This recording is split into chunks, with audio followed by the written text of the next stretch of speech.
Hey, what is going on, everybody? What's up? Can you guys hear me? Everyone to get in here. The speaker's gone. Zuko. What's up, Loggy? Hey, good to see you, buddy. Okay. Holy crap, there's already a lot of people in here. For real? All right, where is our buddy Kong? How's everyone doing today? Hey, I'm just gonna let everybody know real quick. If you have any questions, here, I'm about to send a post right now. Yep, we got a hashtag. If you guys want to send us questions, we're gonna be checking it. Discussing OPLA. Tweet that. We'll be checking it throughout, answering. So if you have any burning questions, anything interesting, tweet it. We'll see it. All right. Where's Kong? Is he in here? Kong?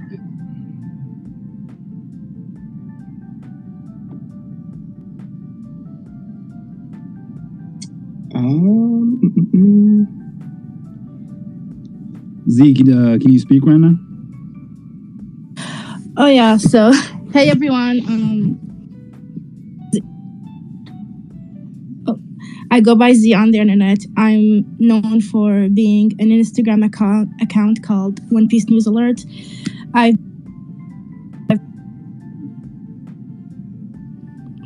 It's muting. Oop. Is it lagging or what's going on? You're cutting out a little bit. Yeah, I don't know. You're cutting out a little bit.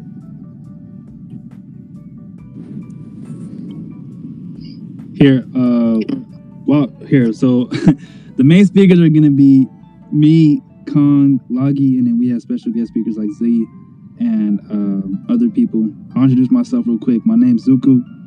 I'm a One Piece Twitter account. Talk about the live action and I talk about the manga. Loggy, you want to introduce yourself? Yeah, what's up? Loggy Doggy. You can just call me Loggy. I tweet about One Piece. I like talking about the live action manga. Just to let you guys know, we're only going to be talking about stuff up to where the anime is right now, so don't worry about manga spoilers or anything like that. And we probably won't even go that far into the future, just because, live action is starting from the beginning. So just don't worry about manga spoilers if you're anime only. So what's up, everybody? Sure. So Constance is joining soon, but until then, we can just cover like the first topic and stuff like that. So Sure. So what's the first topic? Well, let's talk about the cast. All right. Our thoughts on so what's your thoughts on the Straw Hat cast, Loggy? I think it's really solid. There were some people that I had to grow on a little bit. I mean, obviously everyone wanted Emily Rudd for a long time. Just because she just looks so perfect for Nami. She is a little old, but I don't think that's going to be a huge issue. The Luffy, I think, is really, really good. And that was honestly the one I was most worried about, because how do you cast Luffy? He's the most difficult character to cast. And from what we've seen so far, I'm pretty confident. So I'm really liking what I'm seeing. Who else in the cast were you kind of worried about? Or had to grow? I guess at first Sanji, but after Taz, after I saw some of his past work, he looks like a pretty good actor, has some good experience under his belt. So I'm not super worried about him, maybe just looks wise, but I don't think that's a huge issue either.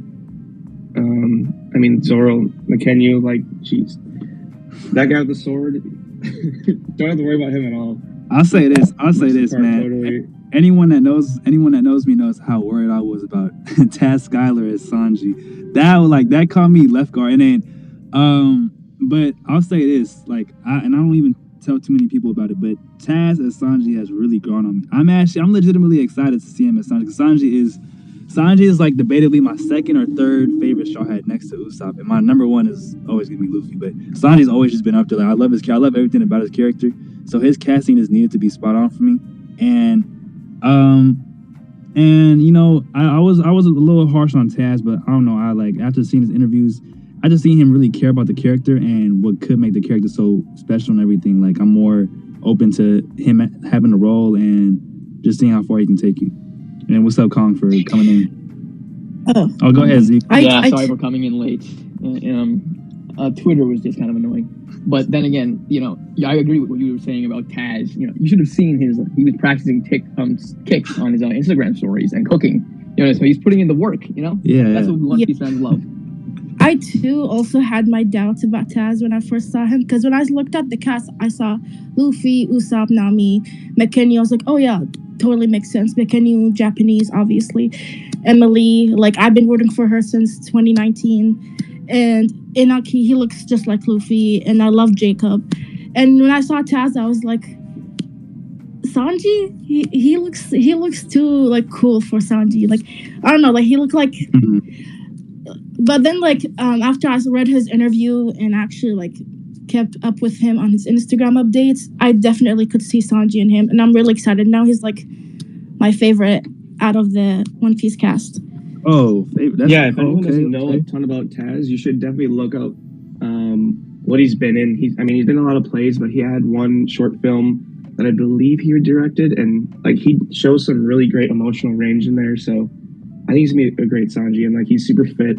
So he's got it. He's got it down. He's definitely, like, and that was another thing that we were gonna add to the topic. Like, what changes do you guys see happening with the Straw Hats in the live action? Whether it's good or bad, just changes in general you can see happening so far with the characters. Definitely the comedy, like. Comedy. Yeah. Like, I don't know if that's so much with the characters though, or just in general. Like, character specific changes. Just like, it could be something small or it could be something big. Like Luffy, you could say Luffy, like, we're gonna have to, like, we could expect the Sanji that just has short hair. Maybe they don't give Taz a wig, or maybe it's about say the characterization of Zoro. Like, maybe Zoro's drive is gonna be different. Like, what is something that, from what we've seen from either, you know, speculation, like, I know OP Netflix fan has dropped some character info or some character updates for the live action version that I'm not sure if they were ever confirmed or not. But just changes in general you can see with the cast so far, just the characters.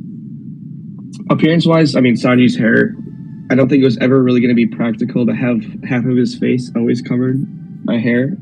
Yeah, that was always so, too silly. Like, which I'm totally fine with. I don't know, eyebrows, that's going to be tough. It's doable, but then again, if he's not having half his face covered the entire time, how is that going to look with the double swirl?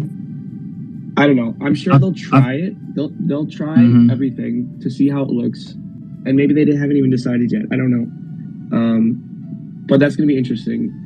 I think they just need to avoid the uncanny valley, especially with Usopp and the nose. The uncanny valley is really great. And I know I'm kind of jumping topics here, but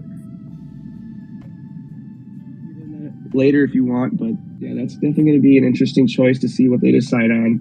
It's doable, but is it necessary? I lean towards don't do it personally. Don't do it.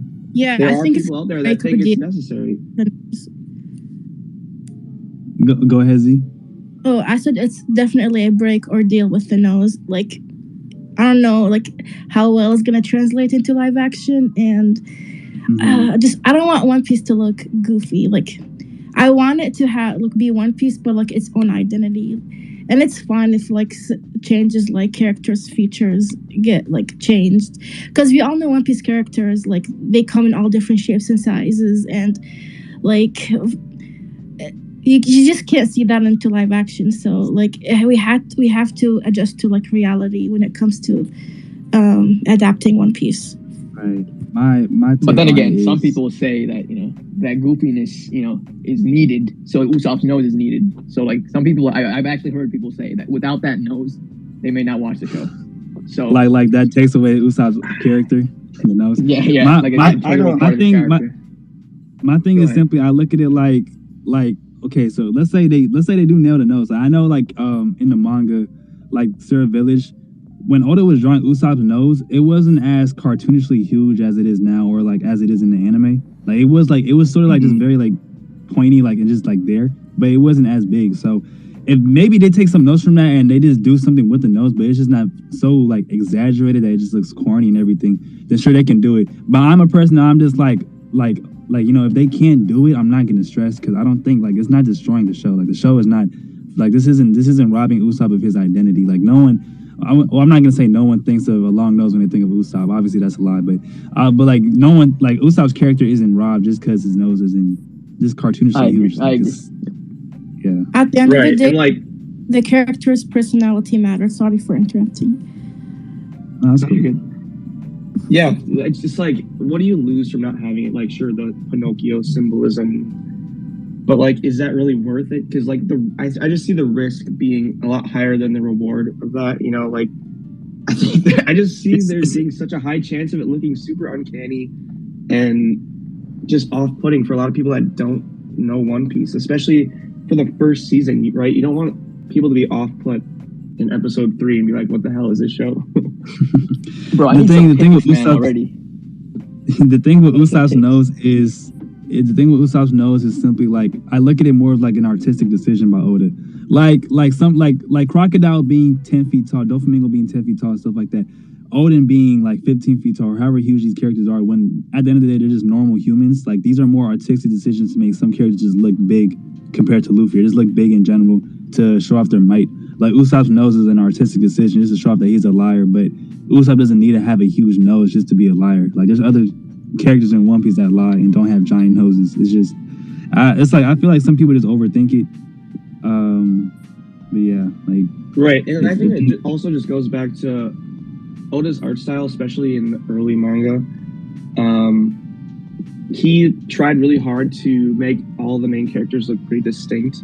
Right, Sanji eyebrows, Usopp nose, Luffy hat, Zoro sword in the mouth, bandana. So like, because his art style does tend to have a lot of faces look pretty similar, so you can tell like he gave a lot of the main characters really distinct features to easily tell them apart. So I think that might have also been part of it. And I don't really think that's going to be an issue, obviously, in live action. Yeah, live actions, I mean, you have just completely different actors of different ethnicities, different builds, different everything. So it's like, yeah, I get your point though. Hey, real quick, can you guys try to invite Randy to speak? I've been trying and he hasn't been getting. Oh yeah, do that for sure. Oh, Randy's I don't know.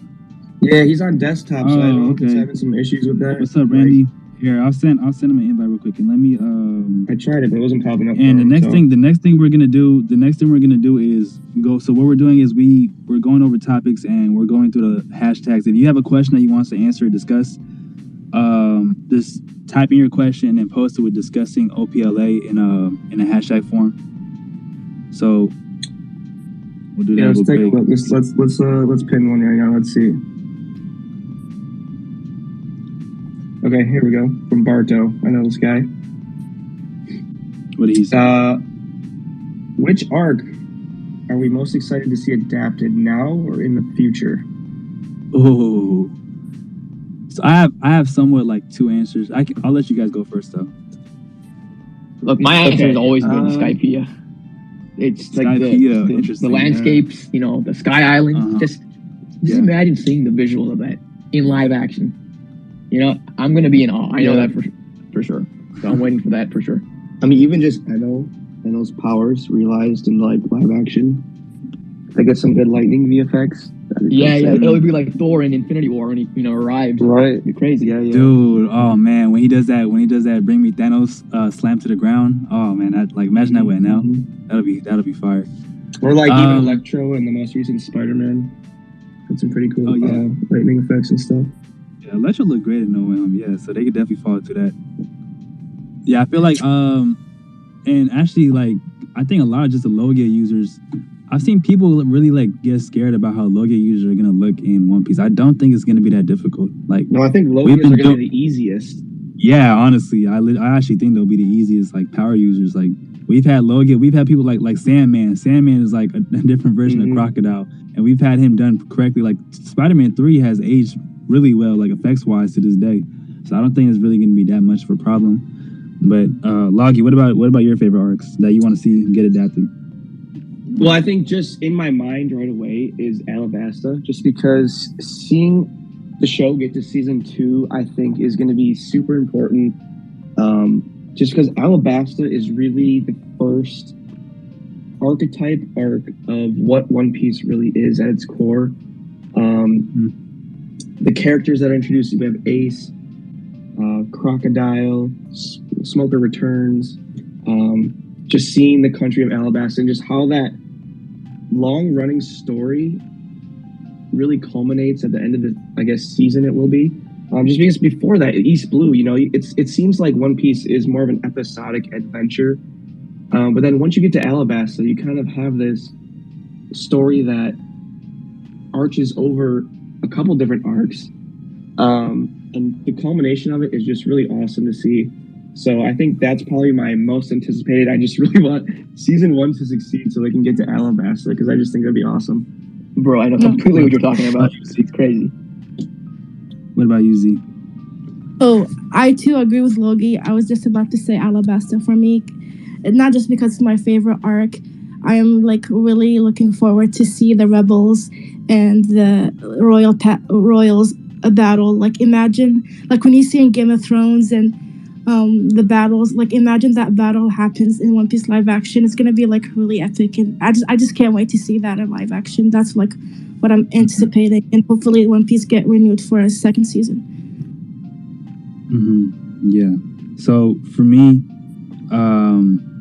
I have what I say two is mainly just two different things. So, is whether the show goes long term or if it doesn't. If it doesn't really go through the whole series, I'd say Water 7. I think because Water 7 has a special place in my heart. My favorite saga is actually East Blue. Like I know that's like a very unpopular opinion, but I just love East Blue so much because that's like when I fell in love with One Piece.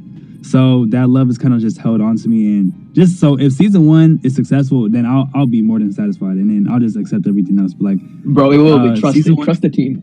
Yeah, I will. I trust him. I'll trust in him. But with Water 7, I think Water 7, like, I just posted this banner like earlier on my page, like earlier today, where it's just like a realistic Lucci going against like a Naki's Luffy, and just like imagining that whole thing playing out in live action. But that just my god, bro, I can't wait. Can't wait. It just seems like fire. But I think visually the best looking arc, if they do go long term, Wano / Onigashima. Visually, bro, that could look stunning. That could look absolutely stunning in live action. Good evening, everybody. What's up? Hello. I am sadly not Randy, but hello. I'm glad I'm here for this question still, because I have an unpopular opinion as well. I really want to see Thriller Bark done. Oh, hey, no. I was gonna say, all want to see Thriller Bark done, to be honest. Because I think visually, yeah, really solid. It would really stand out. Well, actually, I don't know if people would agree with me on this, because I know Thriller Bark is a very comedic type arc. But I wouldn't even be mad if they made the arc very like horror based. Like I don't know, like that's just me. Like they just really went for like a horror like type thing. Of course, don't throw away the comedy and stuff that makes One Piece. But like if they just go down a direction where like they really play with like just like the spooky aspects of the island. Well, it's like a ship, but just like the location that they're at and like how like terrifying like that would be in real life. Like they could really just play off that. But, yeah, no. I agree. Thriller Bark. Absolutely agree. Of course, we have Gecko Maria. I don't know how that's gonna look in live action. Yeah. They have time to figure that out. but until then, they lean into more. Don't get me started on Moria. Yeah, let's get our hands to Moria. It'll be nice. Past, like in that flashback where Hot Golf Moria agenda. What did you say, Loggy? So like I feel like you could in that flashback where Moria went against Kaido, Oda kind of made him look more humanoid. So they could definitely go down a route more like that, I guess. I guess it's just something we don't know. Like, what race is he? Is he like part of the Oni race? We just don't know that stuff. So I think that's just a theory, but that's like a theory I kind of like. Right. I would not be against that at all. I hope if they get to that point, they can just ask Oda and be like, "Yo, what is up with this guy? Like, does he have body modifications or?" I saw William Dafoe fan cast as Maria, and I know it's probably not going to happen, but that would just like that's just perfect in my eyes. But he's a bit too old. Definitely too old, especially by the time Thriller Bark is filmed, it's gonna be too late. But yeah, just conceptually, I'm thinking conceptually right now, Loggy. Like that's just beautiful. All right, what other questions? What other questions can we answer real quick? Actually, I saw some questions that were sent in even before we started, so maybe we should go back to those. Sure. Let's go through the hashtag. One of them was really good. Is it confirmed that the budget is over 10 million per episode? So just to clear that up, that is not confirmed, but it's quite likely. That is, it's a very big misconception that the budget and episode number is confirmed. I think all we know is like Loggy, isn't it that like the budget is going to be just like one of the highest in Netflix history? Or that was according the head of Tomorrow Studios. Marty Arles, CEO of Tomorrow did Studios. say that. That was quite a number of years ago, so things change. But this is a big IP, so they're going to throw their wallet at it. And I think we can expect it to visually look good. I don't think we'll have to worry about the VFX at all. And we can get into more specifics on the VFX later. But as for budget, I don't think it's going to be a worry. Look at Bebop. They had great sets. They had great costume design. The problems with Bebop were not about anything with the budget, I don't think. And One Piece is definitely gonna have a bigger budget than Bebop, so it will look good. Also, I also want to say that we will not find out about the budget of One Piece live action until the show is aired. That's when Netflix reveal the budget of the shows. But I will say that recently a rumor did surface that the budget is even more than we were originally expecting, which is around the 150 million. So just putting that out there. Hopefully. Let's go ahead. No, I mean, there's rumors, but like it's hard to say. We don't really know. Everything we know about the budget is pretty much rumor, except for Marty saying it's going to be one of the most expensive shows. And that was a couple years ago, so we don't know, but it's gonna be a lot. That's kind of what we do know. There's Randy. He made it. Randy's in here. What's up? He must have just switched to his phone. I don't know. Hey, Randy. How you been, big boss? I'm all right. Yeah, I was trying to work on the computer, but it wasn't doing it, so I had to switch the phone. I think Kong had some type of similar difficulty. I didn't know that was. Only the app works. It's annoying. Yeah, that's weird. But I have a question right here from the hashtag. It said, "What set piece do you think is going to be the hardest to recreate?" My vote is on the Brati. That's a good question. I think if I were to say, I think the hardest season they will ever have to make is going to be Whole Cake Island. Because I feel like 90% of everywhere they go, maybe like besides the forest scenes and stuff like that, is just going to be covered in CGI. The characters are going to be covered in CGI.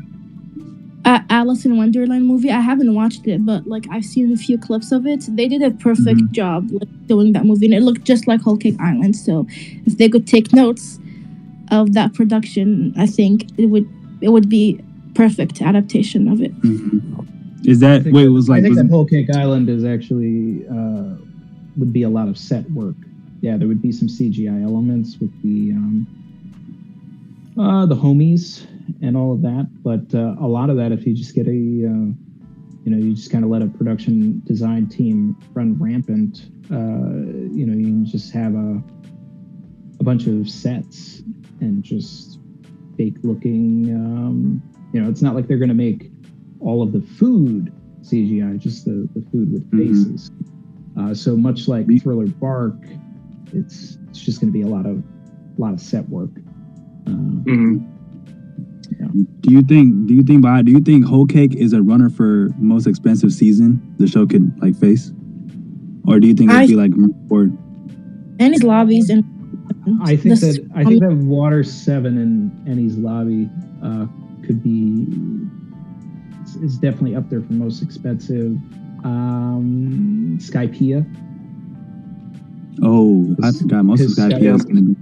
Skypiea would be a lot of. CGI. I mean, it's production design also. Like a lot of it is production design, but that has some definite CGI challenges.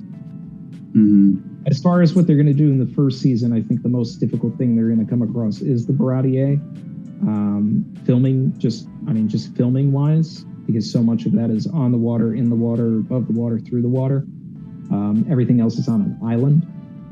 So that's where things could get tricky. And then I say Water 7 also because of all of the water that has to be added in if they wanted to go back. Just the landscape of Water 7. I think it's gonna be really difficult, especially like just how they film it. Like, of course, you can have like a lot of shots just taken within the city where it doesn't have like it's not showing a huge landscape difference and stuff like that.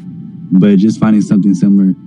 Because I mean, are they like, I'm not sure how most Tomorrow Studio projects work, but like would they actually just travel to other parts of the world to film the show, or would they just stay in South Africa for the most part? Well, that's what I was going to bring up next, actually, because Water 7 specifically, right? A lot of it you could do like shooting in Venice, for example, because that's where it's based on. But then, you know, the Mary has such a huge part in the season, and you're not going to move what's already built to Venice. So that might be something they shoot in two different places, but I guess I don't really know what the best strategy for that is. So maybe Randy does, but it would be if they have all of if their home base is in Cape Town, and then their goal would be to shoot as much of the show as possible, season by season by season. You know, unless anything happens with the contract in Cape Town, they would want to stay in Cape Town. Now, a show like Game of Thrones, you know, it shot a lot of it, you know, it was basically split all across Europe. You know, they had an Iceland unit, a Greenland unit, you know, Great Britain unit, things like that. They shot in multiple different countries all around Europe. And if they wanted to do that, they could splinter off for things like Drum and eventually Alabasta. And if they, you know, if the budget allows for them to go to Italy for a lot of those, like, because that's what would be ideal, is if, you know, they get to Water 7 and they do shoot in Italy and they take advantage of the architecture and the structure that's already there. But as far as the Mary goes, a lot of that, I would say any wide shots of the Mary would probably be CGI, and then a lot of the stuff with the Mary breaking, they would do that practically in Cape Town. You know, especially when it eventually, you know, splits in two, they would do that at their water tanks in Cape Town. You know, as long as they still had access to those stages. But transferring the Mary across the globe, that's a big ask. Right. Yeah, I don't know if I see them doing that. So that's like kind of, is it worth to travel to Venice and like hold off production or have two different teams, or just to try to recreate sort of the Venice look in Cape Town? I guess that's a decision they're gonna have to make. I know shows like The Witcher kind of bounce around a lot too, and that might be a better comparison, just based on having a similar director and probably similar budget. But yeah, it's gonna be interesting to see what they eventually decide to do with that season. Another thing that they could do is just, and it's probably not impractical to think of this as well, is just make a second Mary wherever they're shooting. Yeah, that's how I was thinking that, but that might just fall under being more money spent than needed. But I guess it comes down to like what they think is best for the show. And speaking of the Mary, practical of it, you know, riding into Venice or anything like that, then, you know, I think that they would, and they'll have the blueprints to you know, create it exactly the way that they had it. So yeah. Speaking of the Mary, like, Randy, how do you think they'll handle the knock-up stream and how the ship just flies up in the air? Oh, CGI. Yeah, No. All CGI. No, they're gonna do it for real. No, they're gonna look. That's one of those. That's one of those. So here's the thing, right? They're going to anything that they build, even the ships, like, you know, you're seeing the Alvida ship and all of that. there's probably going to be a lot of practical elements that are done with that. But then on top of it, they're going to have the VFX crew walk around that ship and take so many photos and digitize it so that they can move it in a three-dimensional space for any sort of CGI stuff. And they're totally doing that with the Mary as well. So they're going to build the Mary realistically, but then they're going to have a realistic digital version of the Mary. This is what happens in all movies these days that have, even going back for the past almost 10 years now, even the actors, they'll come in and they'll meet with VFX artists and they'll do a digital unit where there's just thousands upon thousands of photos that are taken of these actors and sometimes even extras so that they can be manipulated and put into the background of crowd scenes, of fight scenes. We did this on Terminator Genesis even in 2014, where we just had a bunch of extras come in. They were digitized, and then, you just see what looks like 1,000 resistance soldiers, but we really only had like maybe 80 to 100, and the rest were all just the same person multiplied. In The Dark Knight Rises in we shot that in 2011, we had 14,000 extras for the scene where Bane blows up the stadium, but there was a lot of them it was like this weird thing where only 200 of them were paid. So after a certain while, it was just like it was filmed in Pittsburgh. They put out a notice, and it was just like, do you want to be in the Batman movie? And like, they really publicized it. They ended up getting 14,000 people to come to PNC Park in Pittsburgh. And, but after they did about 2 takes, like 10,000 of those 14,000 people were like, yeah, I'm going home. I saw it. Wow. So, but essentially but they still had like 200 people that they definitely paid. And there's like the whole VFX element of that. But when you watch, and also those 14,000 only fit like one section of that stadium, right? But when you watch that scene, the entire stadium is filled. It's the same thing. They're going to digitize everything. They're going to digitize the characters. They're going to the actors. They're going to digitize the ships. And when it comes to something like the knockup stream, they'll have that version of it that they'll be able to manipulate in that space. Interesting. All right. I just think looks like somebody pinned a question. Are you finishing thoughts on that as you go? You want to go? Oh no. So did someone pin a new question? All right, let's do this one first. Yeah, I think it was OP enough. I'm not sure though.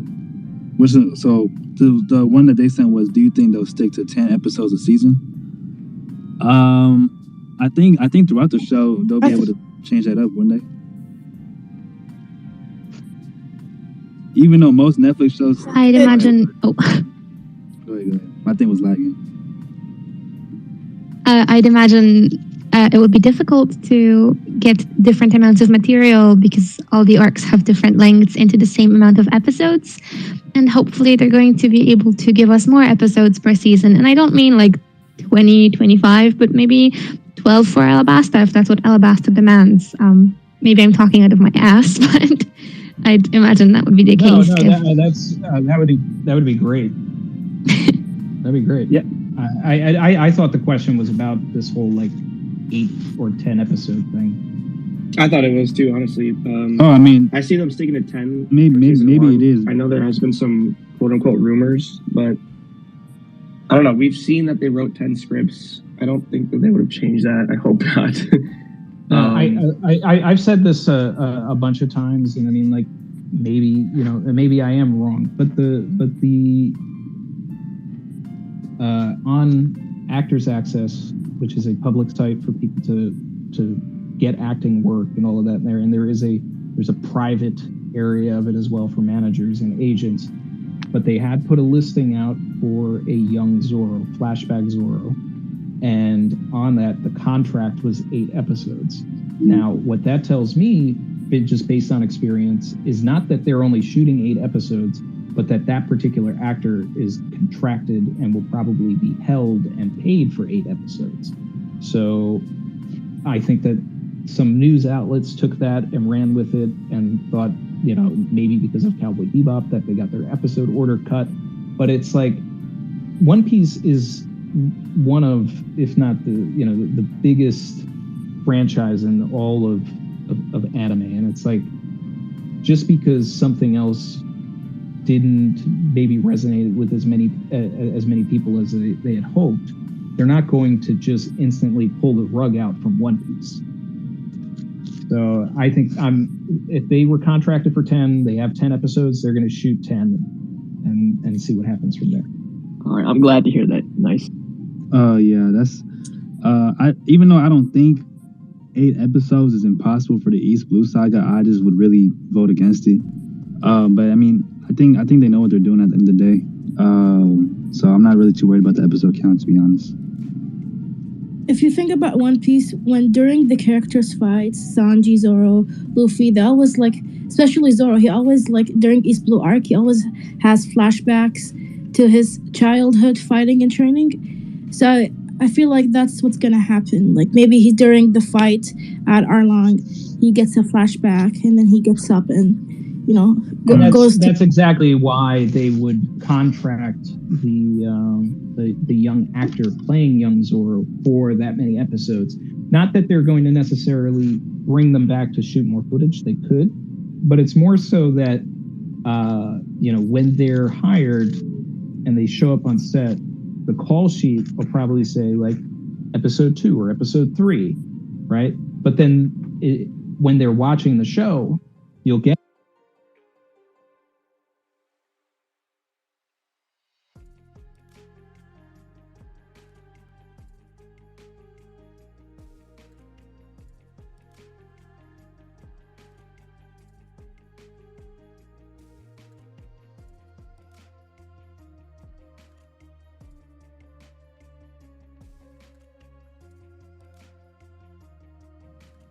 Okay, we're back. I think we're back. Sorry for the difficulties, everyone. Sorry about that, everyone. Looks like the space crashed. Blame Twitter. Space.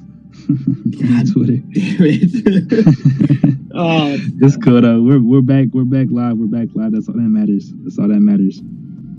Let's see. Let's see if Khan's gonna request real quick. Yep. Cool. You here, Khan? All right, we're back. Nice. We're back. All right.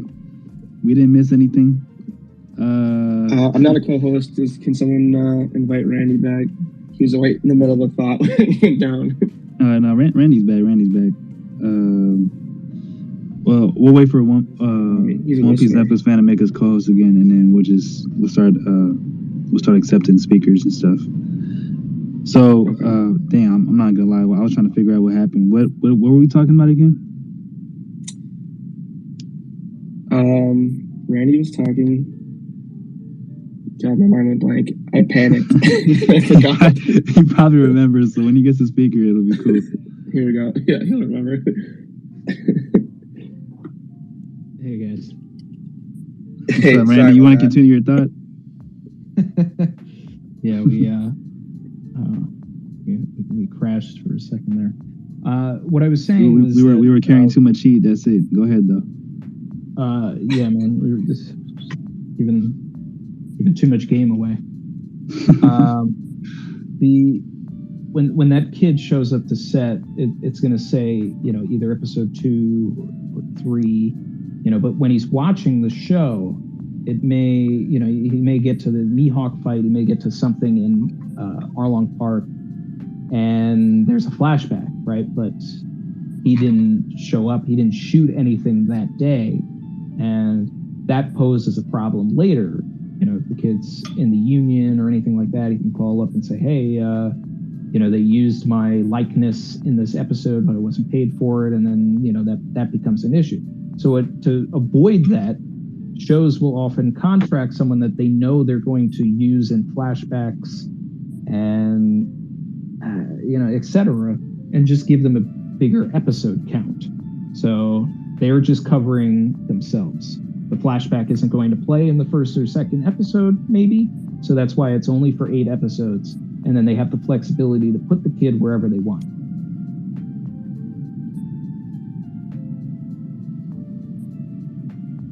Yeah. Yeah, no, that's All right, quick question. Do you think they get frustrated when something recently? I know I don't want to go into manga spoilers, but there's another Zoro flashback of his past that they weren't aware of happening, and they kind of wish they could have wrote that in maybe or filmed it before it happened. I mean, there's nothing that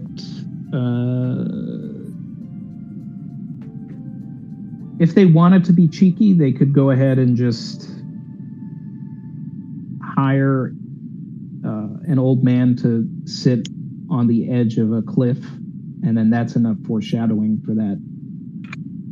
I think as fans of the That's show, all they need. I think as fans of the show, we just have to accept that there's going to be a lot of recasting, especially with like the young version of certain characters and stuff like that. Because the thing about I wish that wasn't the case, though. Yeah, yeah, of course. But the thing is that they have to see if this is a viable product.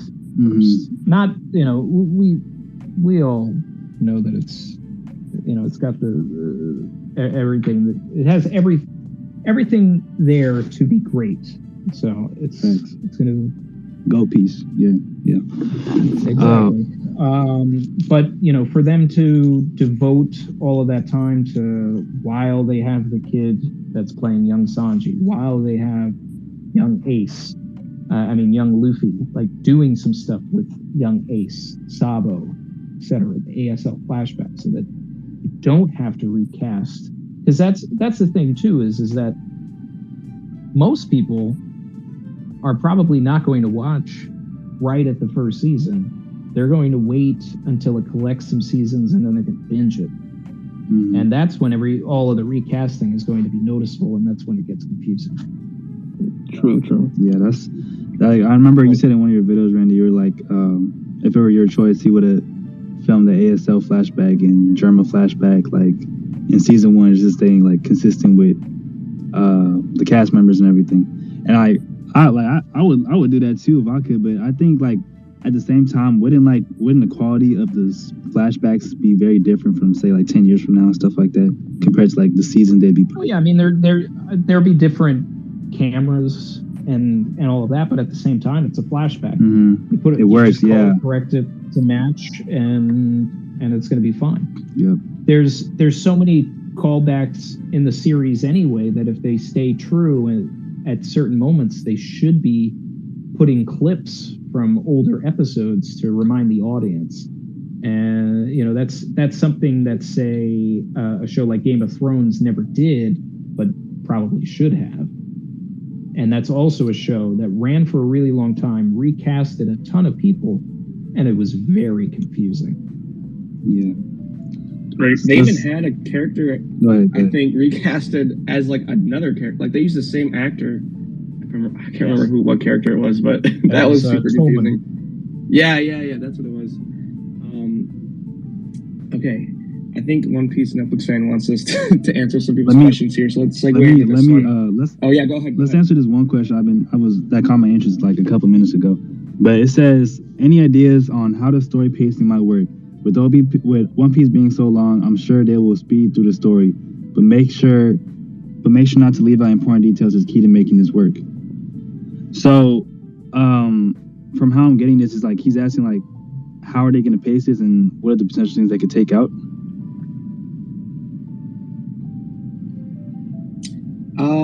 So the way I see it,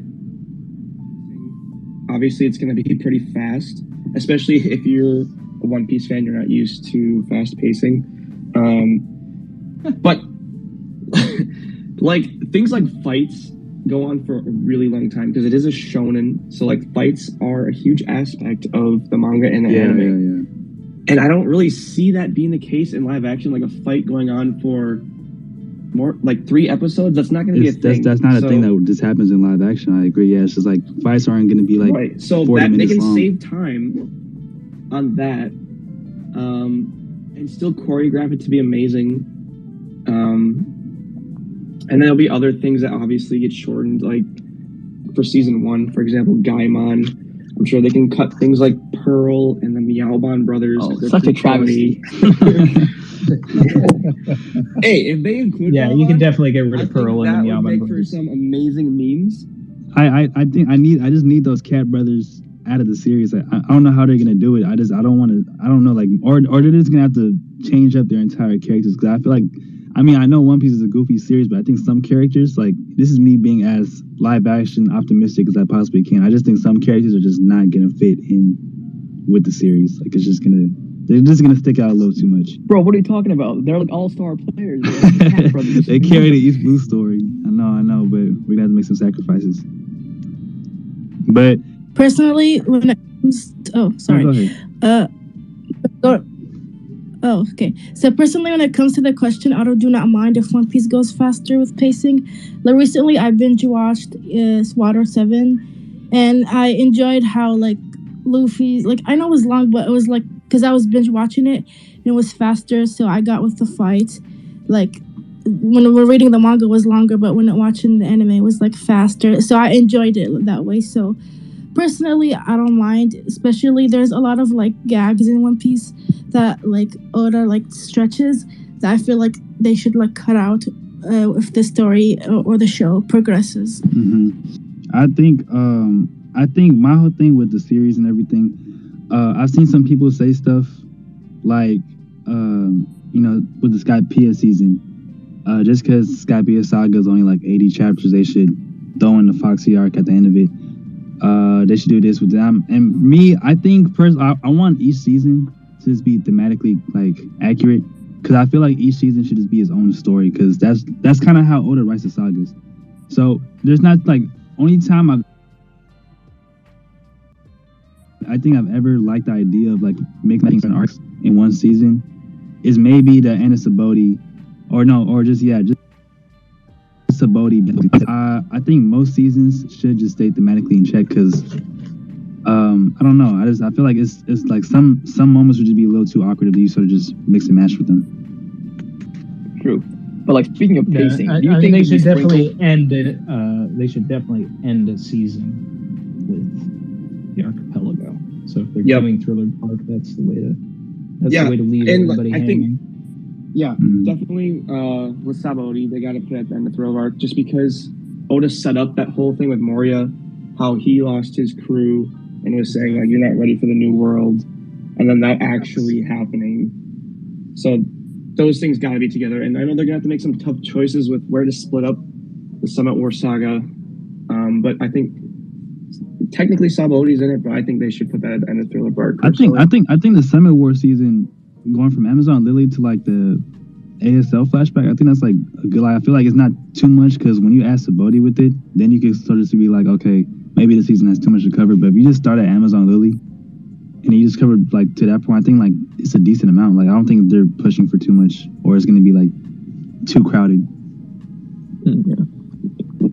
What I was wondering is, would they sprinkle things from the future, like Baroque works in Alabasta, into East Blue, and we can maybe see some officers early on, or do you think that's not going to happen?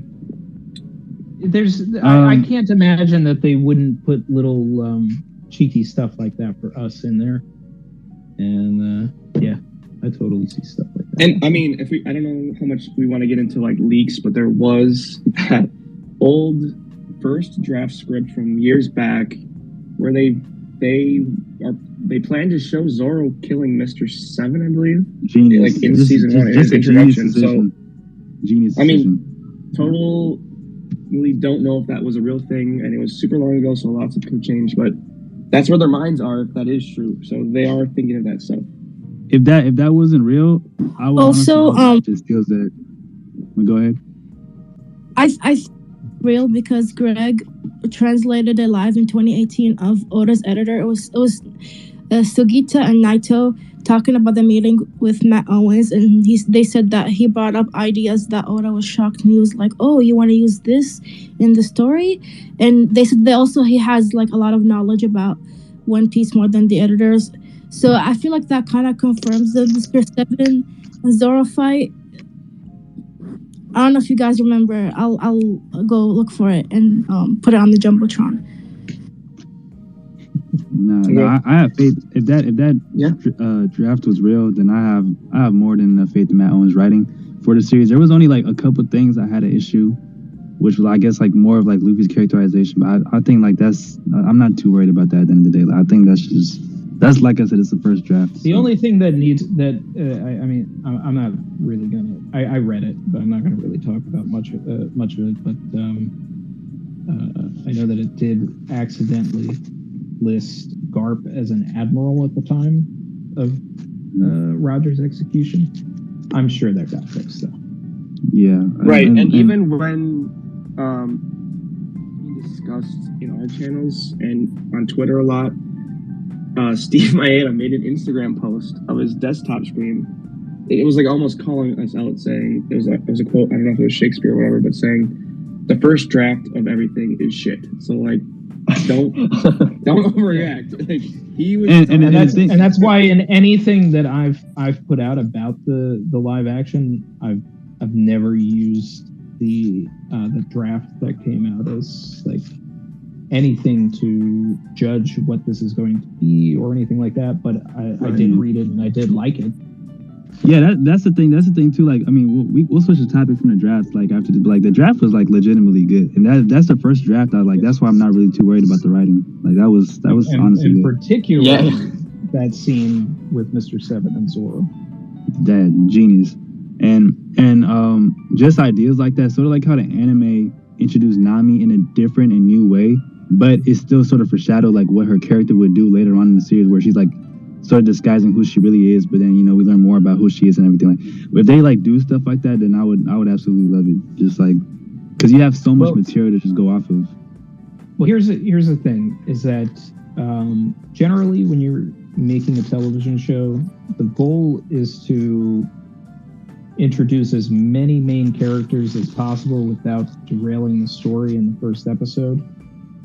So, and the anime actually, tried to do that by putting Nami in the first episode of the anime.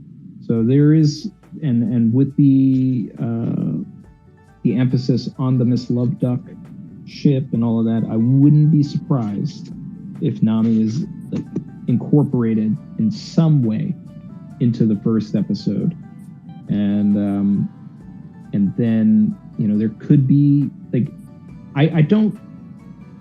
I want just like anybody, like I want the closest representation to what the manga is and what the anime is, but sometimes that's just not going to be realistic, and it's going to be like I don't mind if we get a little more, like if say Sear Village or Orange Town is a little less faithful, if it means that like Baratier and Arlong Park and aspects of Logetown are like completely amazing, so it's like if they hypothetically, like, I mean, this is, there's obviously no basis for any of this, but it's like, what if they, this was just a discussion that I was having with people when people were like, okay, what if it was 8 episodes? And I said, well, then, what if there just was no Kuro, right? And that Usopp was on, in Orange Town, and his whole story and Kaya and everything happens, but the villain is Buggy, and it's, and the person that Usopp is like running from and like telling, oh, the pirates are here, it's Buggy, and then it's like, that's who they have to stop. And then Usopp joins after this adventure in Orange Town. It doesn't change the, any sort of like thematic stuff, as long as there's still the shoo-shoo scene and the understanding of treasure and everything between Nami and Usopp. It doesn't matter if we have Kuro or not, because realistically, all of these villains in the first place are all just to show like failed pirates throughout the East Blue. You have Buggy, who was part of the Pirate King's ship, who has, zero ambition other than treasure. Then you have Kuro, who gave up piracy and is just after Kaya's money. And then you have Don Krieg, who is too scared and weak to actually survive in the Grand Line. And then you have Arlong, who's like, I've been in the Grand Line. I'm good. I'm just coasting right now on this island. So it's all there to build up Luffy as like the most ambitious person in the East Blue and like going for his goals and stuff like that. So you don't need to hammer it with Kuro if they were going to get rid of any major villain in the East Blue. Yeah, that's really interesting thought. I haven't thought about combining those, and I could totally see them doing that because like Kuro has no plot significance outside of Syrup Village, and Syrup Village by itself right now is pretty much the biggest hump in East Blue for people to get over to get hooked on the series. So them targeting that for elimination could definitely be a possibility. I think the biggest issue with Syrup Village though was simply like the length rather than the story itself. Like even though it's definitely like the most mellow and like just like I say most grounded story probably in like the series history, I still think that as a story it just like it's consistent, but just and in that direction that Randy talked about, like that's not a bad direction at all. Like at the end of the day, this is like a live action adaptation. It doesn't need to be one for one with the manga and anime. But like if they want to take shortcuts. It's like as long as they're putting the proper focus on where it needs to be, like even if they did that with 10 episodes and it meant that we had like 3 rather than 2.5 really great Arlong Park episodes with like a killer Nami's flashback, like an awesome walk to Arlong Park, the help me moment hits, like all of the beats in Arlong Park are there, all of the beats in Barati A are there. Like the faster we get to those moments, that's what's going to hook people. So, that's where I would be going. But I mean, even if they do Syrup Village, hey, there's nothing wrong with that either. But that's where they're definitely like, if they're going to make cuts, it's there. Yeah, I do think that's a brilliant. Sorry. I was just gonna say, however they introduced the greatest Straw Hat of all time, man, I'm not, as long as it's proper, I'm not complaining. But go ahead, Z. So that was actually me speaking. Oh, Lana, go ahead. I was going to say I think we're beating a dead horse with the Syrup Village stuff, and Eugene actually has had a question for a while. He's been holding it. Go ahead, Eugene. Hey, I'm not sure if you guys can hear me or not, but we can hear you all right. Okay. Yep. My question was, I wanted to hear y'all's thoughts on this. Where would you guys think would be the best scene to end the first season on? Ooh, I have a good one. I think without a doubt, there's only one right answer. There's only one right answer. Yeah. The barrel scene, man. I've seen people say it should end with Laboon as a big plot twist. I mean, that's not bad, but I just feel like the barrel scene is that's like a beautiful closure just to like the East Blue saga. Like such a beautiful closure. You do the barrel scene, you get them riding off towards the Grand Line, and then you have like a post-credit scene that introduces Crocodile and Robin, and then you start season 2 with them approaching the reverse mountain and going up and then running into Laboon. Perfect. Yep. I think there's a common consensus here. The anime is kind of funny because what they do is they have the barrel scene, right? And it's like a stormy night and everything, it's chaotic. And then the episode after that just leads into this filler arc where it's all peaceful and stuff.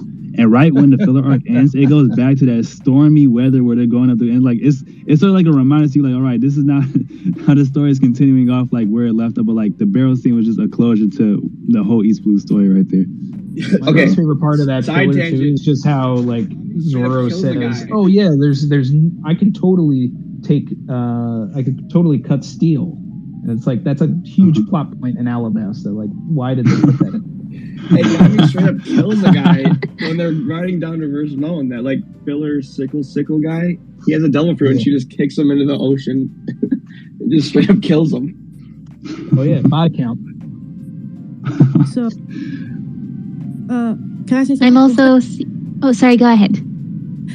So I wanted to add on and say, my question is, how are we going to convince people that the One Piece live action is not one-on-one? Because I feel like when the One Piece live action is going to come out, and there's some like changes from the beginning, a lot of people are going to complain and get upset over it. Yeah, like I think that's just inevitable. That I just gave up. Like, oh god, Kuro's gone. That's my favorite character. Oh No, seriously. One Piece fans. If they get rid of Gaimon, I can understand that. I can understand If you people saw the being like upset about Netflix, that. I'm the first one ranting about Gaimon being gone. non-One Piece fans, like, oh, this is terrible, this is horrible. I'm like, you're not even a fan of One Piece.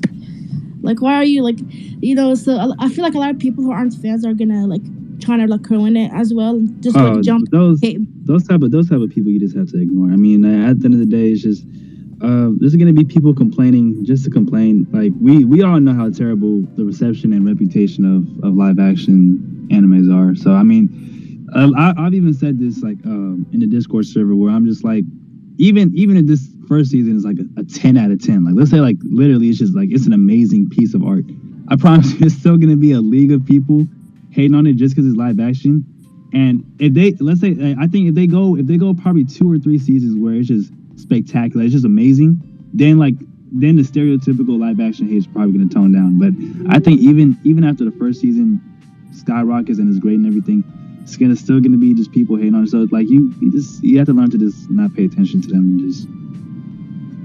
I am definitely with Zuku on this, but I will say I feel like we are far ahead of other fandoms that were in this situation, because I'm pretty sure other fandoms weren't here making Twitter spaces and talking about it with this much faith like we are. So we're quite lucky in that regard. Kong, Hey, speaking of that, so One Piece could run.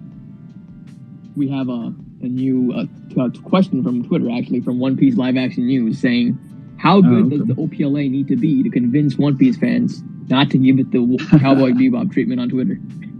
It doesn't matter how good it is. I think what you just said was sort of like actually falls right into place with it. I think it's sort of like, I think people are getting. I've seen people, and trust me, I'm not the biggest fan of the live action Cowboy Bebop. I think it has like its great moments, but I've seen people, or I actually know people who are just hating on it just because they just like, oh, I can just tell it's trash, so let me just tweet this real quick. There were people I would that DM just them. watched the DM trailer them, and yeah. Or didn't even watch like, the trailer. You watched it, and they were like, oh, I actually didn't watch it yet, but I just have to make sure that like it gets the haters. I was like, oh, you have to be trolling, and a lot of people are just trolling. Like they're not actually serious. Like they're just like, oh, live action animes are garbage. So I was like, okay. There's just a lot of gatekeepers that want it. Mm-hmm. They feel like this is their thing, that it shouldn't be shared. That this is the secret thing that they found, and that nobody else can have it except for the people that found it themselves.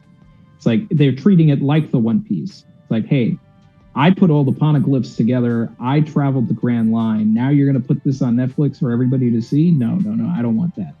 But it's like, that's the wrong mentality to go about it, because there's so many great stories to be told here. So many like great life lessons that come out of One Piece. There's so much inspiration that comes out of this story, and just to gatekeep that and to hate on it just because real people are saying the lines, cringe. No, it's just like enough with it. Even Cowboy Bebop got a lot of undeserved hate. Was it perfect? No, I said it wasn't perfect, but there were a lot of elements that felt like Bebop to me, especially Spike, Jet, and Faye. I could understand some people making some complaints about Vicious and certain episodes. There was one episode that I really just didn't like at all, but there were other episodes that I thought were fantastic, like legitimately. Like I just, and it didn't necessarily follow the story of Cowboy Bebop to a T either, but it had enough like stuff for the fans, and there's a lot of changes that have to be made, just moving it into a new medium to begin with. And but people, unless you made a television show or helped make a television show, in some cases there's a lot of changes that people don't understand.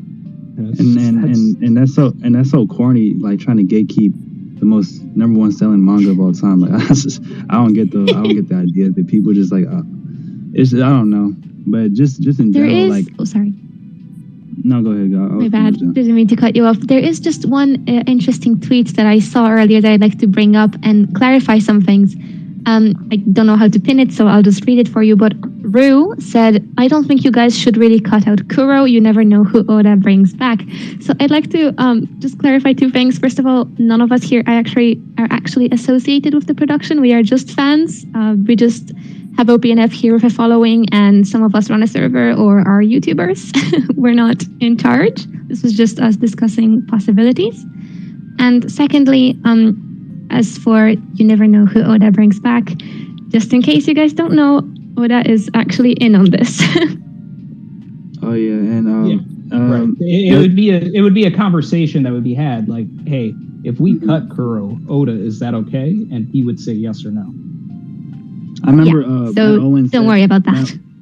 Matt Owen said in the Rev reaction, I'm pretty sure, he said, like, he's not going to make any personal changes to the story that he thinks betrays the story. Like, I think he said, like, I think he was talking about how, like, you know, someone could say that narratively it carries more weight if, like, Nami takes down Arlong, but he's not gonna, like, just write that in because he likes it, because at the end of the day, one, it wouldn't make sense, and two, it's like, we don't, like, that's not the story Oda's telling. So I think if any decision they make is just gonna be completely directed towards, like, if it still fits the vision that Oda had when he was making the series and everything. Yeah. But I mean, just to finish up on this, like, gatekeeping point too, is like, there's a bunch of people that and I'm sure a lot of people can relate to this, that would like to have certain people in their lives, like, understand what their love of One Piece means, and if it's on Netflix in a live action format, that may be more accessible to some people's friends, family, significant others. They just may not be into anime. They may not gel with subtitles, and that's fine. That's okay. Let them have this. Yeah, exactly. Look at that. Is a brilliant point. Yeah, look at the MCU. The MCU is the #1 film franchise, right, in the world. And I know plenty of people who love the MCU and have never touched a comic book in their life. Like, comics aren't going to be for everybody, but these stories still mean a lot to people. Of course, the stories aren't. I'm guilty of that. And that's fine, because these stories aren't one for one. Even the stories in the MCU, like, kind of dibble and dabble with what they're doing, but at the end of the day, they're comic book stories. And some forms of media just don't fit for everybody. Like, and this is what, like, One Piece is doing. Like, not everyone was reading manga when they saw the One Piece anime, and then they just saw that. And that's a great point about adaptations in general, is that people get hung up on one-to-one adaptations, and that's the whole thing. It's like, when you go and see a Batman movie, when you see a Spider-Man movie, it is not adapting anything one-to-one. It is just like most adaptations, sprinkling enough things in there that if you have read the comics, be like, oh, hey, I remember that. People would be shocked how inaccurate a lot of Batman movies are, but we still love it, because The Dark Knight is still one of my favorite movies of all time. None of those Christopher Nolan movies, I worked on one. None of them were, like, really going in depth to movies. I mean, granted, The Dark Knight had some elements of The Long Halloween, and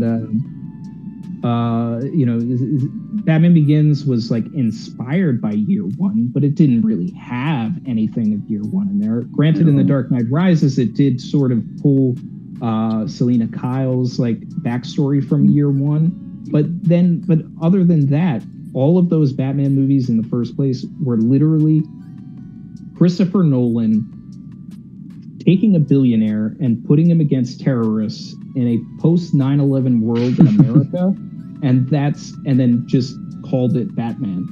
They are terrible Batman movies, but they are great films. Great films. They're not Batman movies in my mind. They have nothing to do with him being the world's greatest detective. They did not understand the character of Batman, but they were an excellent character study of the villains.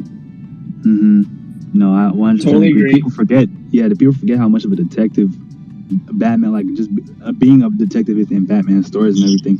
And I know they said the newest one is probably going to cover that, but, like, that's just a good example of, like, they're not copying these stories one for one. They're getting what makes these stories great, and then they're trying to just expand on, like, making their own great films off of it and everything like that. Hey guys, just want to let y'all know Sanj has a question. Hello. Oh, what's up, Sanj? Hey everyone. Sorry, I'm just jumping on the mic. I've been a long time Moby fan and a long time Moby live action fan, but I don't talk or share my thoughts around in the community much. I've just been reading and listening. But funny enough, I work in the industry, mostly in theater, but also in TV, and I specialize in adaptation. So I will try to chime in here and there. But to add to this discussion, I feel like One Piece live action has the opportunity to make One Piece that is already like peak fiction in the manga world, to make such a property even better than it already is. Not to say that One Piece is already that it's gonna surpass what Oda has written for One Piece, but I feel like it has so much room to improve what it means to be good live action TV show, and it's such a big opportunity, and we should all be looking forward to it. Nobody should be bashing it before we even have anything. Yeah, totally agree. Well said. Does Z or Kong or even Eugene? So what's up, Eugene? What were you gonna say? That there was a question that was posed in the Discord server that I thought was interesting that I wanted to share with you guys. Marsupial Mole asks, how do you all think they'll handle cover stories that loop around and become important again, like Buggy's, Hachi's, and or Kobe's? I think Buggy's is gonna be. I don't think Buggy's cover story really needs to be covered. I mean, like, I think it should. For one, I think is. Yeah. You think gets there. So here's but the you thing. think it's important enough to? Go ahead. All right. So when you're crafting a script in the first place, you're always looking for places where you can cut away from the main character to let things naturally breathe and have like an organic transition into something else. So utilizing a character like Buggy, utilizing a character like Kobe is excellent fodder for you to cut away throughout the entirety of the series. So don't be surprised if like Kobe ends up being a more prevalent character as we go through and we get more updates on different characters throughout. Like the cover stories are like really great for all of that. So it's like if they during Syrup Village while they're prepping everything that night.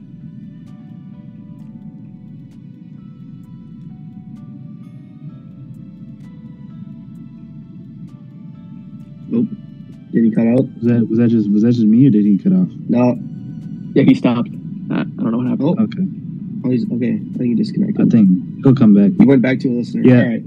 No, Okay, what he was saying was facts though. Yeah, Kobe. I think Kobe cover story. I actually think that's sort of guaranteed. Like I'm pretty sure Kobe. Like I can't even picture them not doing a Kobe cover story because I feel like I keep getting kicked out for some reason. I have to keep rejoining. Oh, there we go. The power of One Piece fans. Yeah. Nah. we're breaking the space. Just to finish real quick, what I was saying was that like for instance, like that's an area where you need to show the passage of time. I mean, you can do it naturally with the fact that the time is changing from night to day, but even then, it's like there's different areas where you can cut to Buggy and understand like, oh, this character is going to come back because he's looking for his parts, and you can see Kobe and Helmeppo on their rise. You can introduce Garp also. Yeah, I think Kobe and Garp are. I'm not sure about the rumor that One Piece Netflix fan dropped a while ago where he said they're gonna be like. I think did he say they're gonna be main players alongside the Straw Hats, like sort of like they're gonna be the Straw Hats, like the people chasing the Straw Hats throughout the Grand Line. I think that could be a cool concept. I feel like it's gonna be hard to just eventually hide Garp's full identity, but it's still possible though. They can still do it. I think Kobe's cover story in general is like, I feel like that's not a question. I can't picture them just like skipping over it because I feel like it's so that's just good material for, like you said, just cutting away from the main characters. Like I feel like that's the best balance of doing it. So yeah, and for season one, if there's real quick. If there's anyone that they want to cut to outside the Straw Hats, I feel like Kobe is the right answer, just because of course. he's going to be prevalent later on. And we're thinking about this from like a monetary aspect. If there's any character that has spin-off potential, it's Kobe. Like, we don't see enough of him in the manga. Like, you could just write totally anything and have his own show. If it blows up, that's a possibility. I just always thought Kobe is the number one spin-off potential if we are going to go down that road. Yeah. I mean, I have Ace above him in spin-off potential, but Kobe's definitely up there. But I think a buggy cover story and shit, they can do it, then do it. I pray for them filming all the scenes where his body is like 15% apart, but the cover stories are definitely good ways to cut away. And actually, now that I think about it, most of the manga and anime don't spend too much time cutting away from the Straw Hats themselves, unless it's like a flashback. But right. All right. Let's what's the next topic? Some questions on the hashtag here, since we said we were going to answer and we haven't really been. I saw at least 2 questions to Randy. He's disconnecting. He's having some issues, so we'll try to answer some other ones right now. Inu said, "What type of advertisement / promotion work would you like to see? / which ones are you most looking forward to?" I'm back. I think realistically, the promotion for the series is going to be very similar to Cowboy Bebop. If they did something like, what is it called? What was that thing Cowboy Bebop did where it was just like a collection of clips and then they were all like connected and it was just cool. Lost Session. Oh yeah, the Lost Session. If they did something like that for one, that was fantastic. Cool. Yeah, that was like that actually had me really excited for the show. But I'm really hoping we get something like that. Yeah, or they're just on the Mary or something like brains like full body attacks. But they could do something cool with that. I'd love to see them recreate some color pages, color spreads, like that kind of thing. Oh, that would be lovely. Yeah, that would be cool, especially the East Blue ones. The East Blue has a lot of like creative color spreads for even though they only had like 4 or 5 Straw Hats at the time. There's a lot of iconic images from back then that would certainly resonate with all of us if they ended up recreating some of them. Right. Sorry, Z wanted to say something. Yeah, I just have a question for Andy. I don't know if you've seen the leaked auditions tape, and if so, if you did, what's your thoughts about the Luffy one? Because the leaked audition does show Luffy and Garp having a chat, and they mention Dragon. I don't know. I mean, I liked it, but also it felt like kind of out of place. But I want to know your thoughts about this, since you're very well known with the filming industry.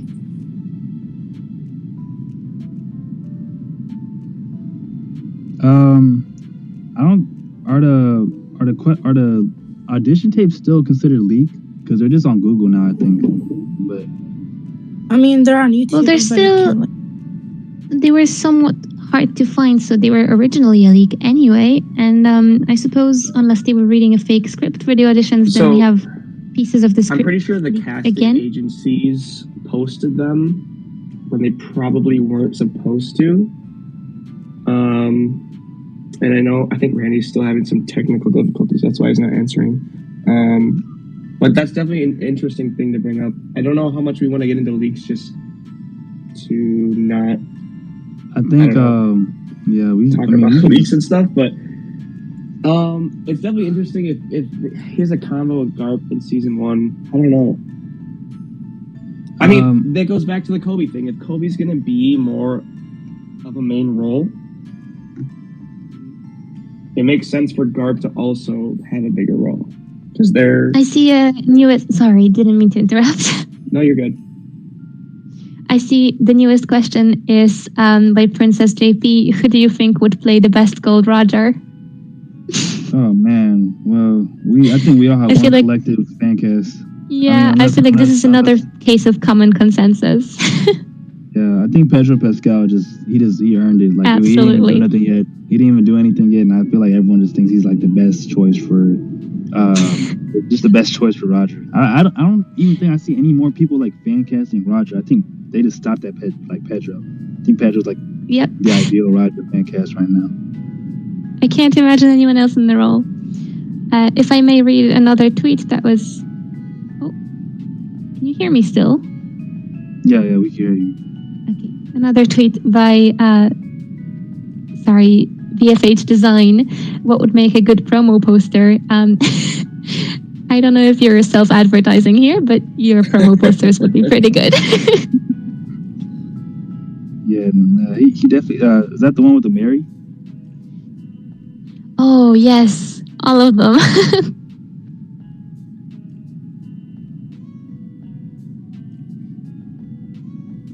Sorry, guys. I'm not sure. So there's I got one kicked out again. To answer the Twitter, question. Welcome back. Hates Randy. Yeah, sorry. To answer the question that I was asked, I have not watched a lot of the audition tapes. I just haven't. I think that it's interesting, but it's a lot of that stuff, especially with auditions, are often fake scripts that are made just to get to the core of a character, and you should not be looking at the scripts to try and decipher what's actually in the story or not, because it's not a great indicator. Names are changed, situations are changed. The only thing I would look for is, does the character feel like the character? That's it. Since you're back, there's more. Oh, everyone started talking. Since you're back, Randy, there's another question for you. If Oda is an executive producer, what does an executive producer actually do? Does he invest his own money on this project? Sometimes. Executive producers, there's a lot of different types of executive producers for things. An executive producer can be the financier. They can be the creator. They can be the person who hired the crew in some respects, and sometimes it's whatever you're providing to this project is something that someone else probably can't. So you're an executive, you're making decisions. So a lot of that could very well be just in name, but because he has created One Piece, he is the executive producer. Would he be putting his own money into this? No, I would expect Netflix to be the financier. Then Tomorrow Studios is at the top of creative production. So they're the ones that hired, like Marty Adelstein, is likely, had a conversation, wanted to bring on Steve Maeda and Matt Owens, and that's where that is. So they're on the creative side of that. Oda would likely be on the creative side of all of it. He is very focused on creating One Piece and doing the manga. So they're just going to come to him with questions about, can this happen in the story? What is this? He'll input. They're probably sending him dailies, which are, shots that they're doing from the day, so that he, can kind of see how things are working. They'll send him cuts. They'll get his feedback. But it's unlikely that he'll ever show up on set because he's so busy with One Piece. Yeah, that's it. You can't expect Oda to get.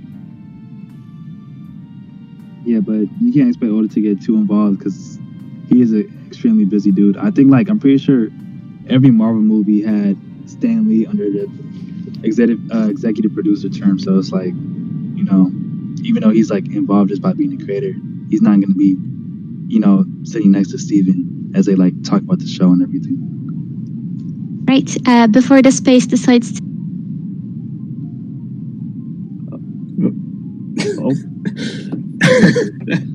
What horrible timing. Too late.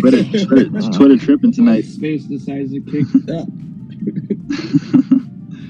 Kong, you got any comments so far? I mean, something on my mind this whole time was, Luffy stretching. How much of it we'll see? I really want to see a lot of it, but what's the reality? Oh man, you know what? And I think a lot of people forget, but reality is in all the of the East Blue important stuff for sure. Yeah, in the East Blue, Luffy does a lot of just acrobatic fighting. Like, I mean, he does do a lot of stretching too, but like, I think especially with the fight with Captain Morgan, Luffy hardly stretches. Like, he's just like flipping around and kicking him and stuff like that. And they might do that for a lot of Luffy's fights, and then for like some of like the bigger moves or the finishing moves, he just does like a Gamu Gamu no Rifle or Bazooka or stuff like that. And Randy's brought this up plenty of times, but like Luffy's the main character, so he's gonna get the most attention when it comes to that stuff. How much of it do we see is up in the air? I don't know, but they're not gonna, cheap out on him. He's gonna look the best. Certainly not going to look cheap. Thank God. It's going to end up being the greatest stretching we've ever seen and will ever see until the new Fantastic Four movie comes out. What kind of scared me was great confidence. Kind of scared me was Marvel. They're making that Miss Marvel show for Disney Plus, and as grand as their budget is and everything, they kind of like, I don't know if anyone noticed. I don't know if it was a leak or if it was confirmed, because I might just be talking out of my eyes right now. But I thought I heard somewhere that they actually removed her powers and replaced it with just like repulsors and stuff like that, because they wanted to avoid the stretching and everything. I don't know if that's true, but I don't know anything about that, but I would say don't judge anything that you see, even in a trailer, until it comes out, because a lot of CGI is constantly worked on, and the final product is only what actually airs in theaters or on TV. It's a constant, ongoing process, and a lot of times VFX gets blamed because they'll put like an unfinished version in a trailer or something like that, and they'll be like, wow, this sucks. And it's like, they shouldn't have put that in the trailer because they're still working on it. Yeah, and I just want to quick say, if you guys want or are interested in VFX stuff, you should check out the Corridor Crew on YouTube. They do a lot of like VFX breakdowns of popular movies and TV shows, and they just have a lot of really good insight. So if you're interested in that stuff, I'd check them out. Sure. What other questions are there? Let's take a look. I haven't looked at the hashtag in a bit. Jamie Lee Curtis for Dr. Kreha. Yeah, I think everyone's on board with that. Here's one. It says, in terms of cameos, might it be possible for a few One Piece YouTubers and / or celebrity fans to feature in a wanted poster and some background shot? I mean, I guess that's more up to them. Well, I don't know. Maybe because Matt Owens knows a couple YouTubers. Randy, I heard that he knows you too, or like you guys talked. But if he talks to you guys about that stuff, well, you guys are probably gonna keep it under wraps, anyways. So that's that. I think he got disconnected again. But yeah, I don't know. With that sort of stuff, it gets tricky just because I think, and I've talked about this before, but with who they want to recognize, right? They don't want to support somebody that is like big into supporting the scans, right? So that's why a lot of them see like collabs with Roger's base. Like, he is big on just reading the official release on Sundays. So I don't know exactly what their policy would be as for including YouTubers, because the majority of them read the scans. So I don't know if they're really allowed to do that or not, but it's definitely possible, because like, for example, Bebop had Steve Blum, the original English voice actor for Spike, like a picture of him on a fridge in the background or something like that. So something like that is totally possible. I just, with the whole scan versus official release stuff, it gets a little messy. Yeah, so they're probably not. And there's also the whole thing about like which ones they pick and everything. And I don't know, it might be something they avoid. If anyone's making cameos, I think it'd be cool if they got the voice actors to make cameos. I don't know. I'm just a huge Mayumi Tanaka fan, so if she's involved in any way, I'll be happy. But what was that, Randy? I said it kicked me out again, and every time it kicks me out, I'm like out of there for a couple of minutes. So I don't know what you guys. That's weird. We were talking just cameos in the live, like cameos outside of just regular characters, sort of like actors or just celebrities or YouTubers and stuff. That'd be fun. We gonna see Randy as a Marine taking Luffy's picture. I'm attached. Randy's gonna be Wayne D. Bruce. Bruce, hey, there we go. That's gonna be a while. Well, it was funny. In one of my chapter streams, Matt Owens, he came in and the chat was making jokes about who I would be, and he said that I should play Duval.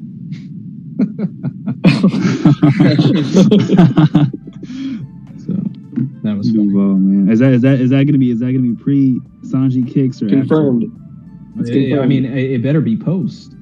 I'm gonna take offense. Man, only the best. Matt and I are gonna have to have a conversation if he was saying pre Duval.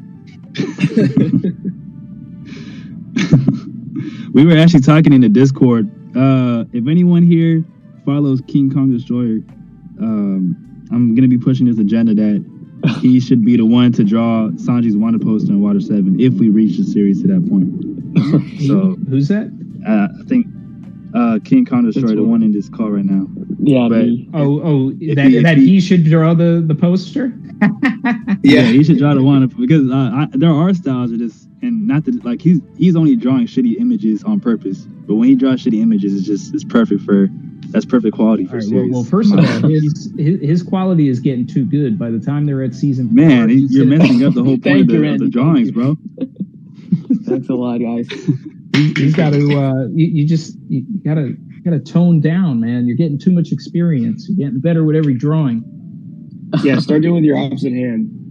Yeah, I'll use my left hand. Start conjuroing. Oh yeah, you pull a Conjuro. All right, here's a question. When can we expect the next cast announcement and what actors? What actors? No idea. When? We have no idea. Probably, I don't know, next month maybe? If they actually did start filming in the last week, maybe we can. I mean, it depends on what they want to announce because some things don't announce actors until way after they've already filmed. Like, look at the Buzz Lightyear movie. They just announced Taika Waititi's in it, and it's coming out in a couple months. So we don't really know. Here's a better question. Which characters do you think will be fully announced in the same way the trials were before the series comes out? I mean, it depends on what kind of shooting they're going to do. Are they going to do block shooting? Are they going to do it in order? I mean, I would think Shanks and Roger, right? I think Shanks and I would say Roger Kobe. are like. I think Kobe, because it looks like he's going to be in a good amount of the episodes. I think he has the best chance of being announced relatively soon. Nice job at the vocab there, by the way. Thanks. No, any Kobe fan cast, by the way? I don't know if I should say this, but it was that video posted on the Discord server of them shooting already on the Miss Love Duck, so we would probably get the cast reveal of Elvira and Kobe and the others. Well, here's the thing, right? Is that they would have to film outside of the studio space for things to really leak. And honestly, a lot of the stuff that's like been leaked is probably very intentional.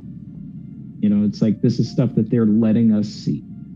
But these, you know, when you work on a show, you're signing an extreme NDA, and people take pictures on sets all the time. I mean, I have pictures from everything I've ever worked on, but I don't put them up until after the show is over because I don't want to violate anything. You know, it's like I saw a dude. I worked on the the all-female Ghostbusters movie. It wasn't, you know, the best movie in the world. Of course, I had nothing to do with the creative aspect of it.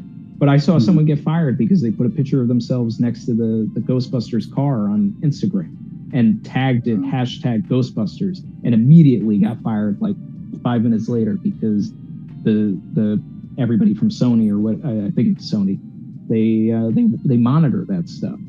So for us to get a leak, it's got to be intentional, or they have to be filming locally in Cape Town, outside of the studio, where anybody can take their cell phone and record something, and then that's where, I saw everybody was, because John Boyega was conveniently in Cape.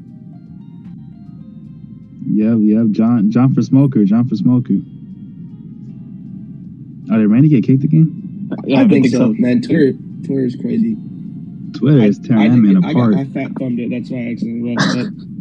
We got some more hashtag questions. I'll continue his will, man. John Boyega for Smoker. I feel like he'd be a dope smoker. I really like that. Really nice. Yeah, he'd be a dope smoker, but I feel bad. I feel like they keep cutting him off like mid convo. Like it's not when he's just listening to somebody. Yeah. But yeah, I don't think John Boyega's involved, but he would be a cool smoker. But yeah, like leaks are. I don't expect too many leaks.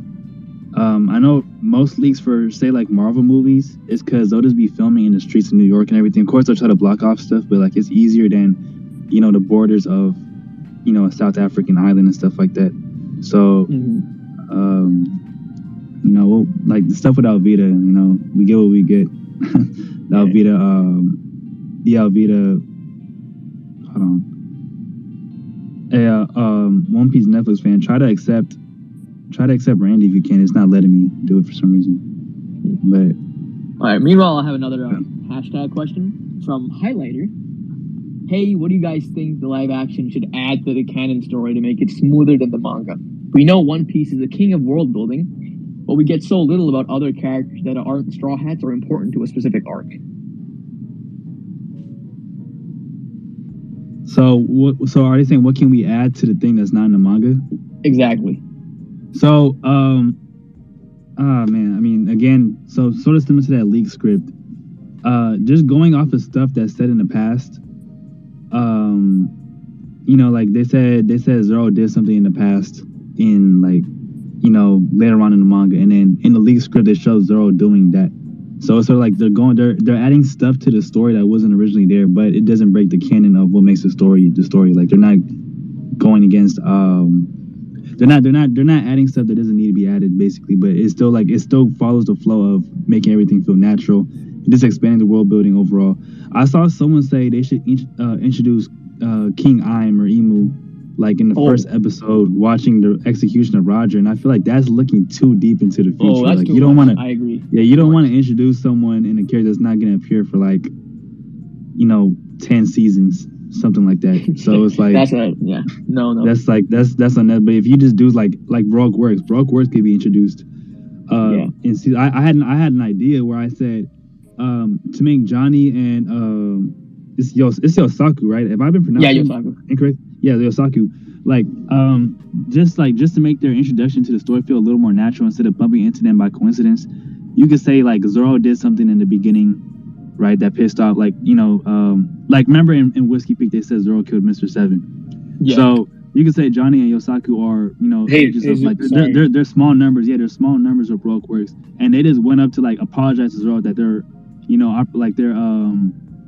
mercenary group actually attacked him and everything. And so like when they actually bumped, so of course you can still have the thing where Usopp shoots the little like island they're on and everything, but you can just make them bumping into each other feel more natural because they were actually on their way to find Zoro.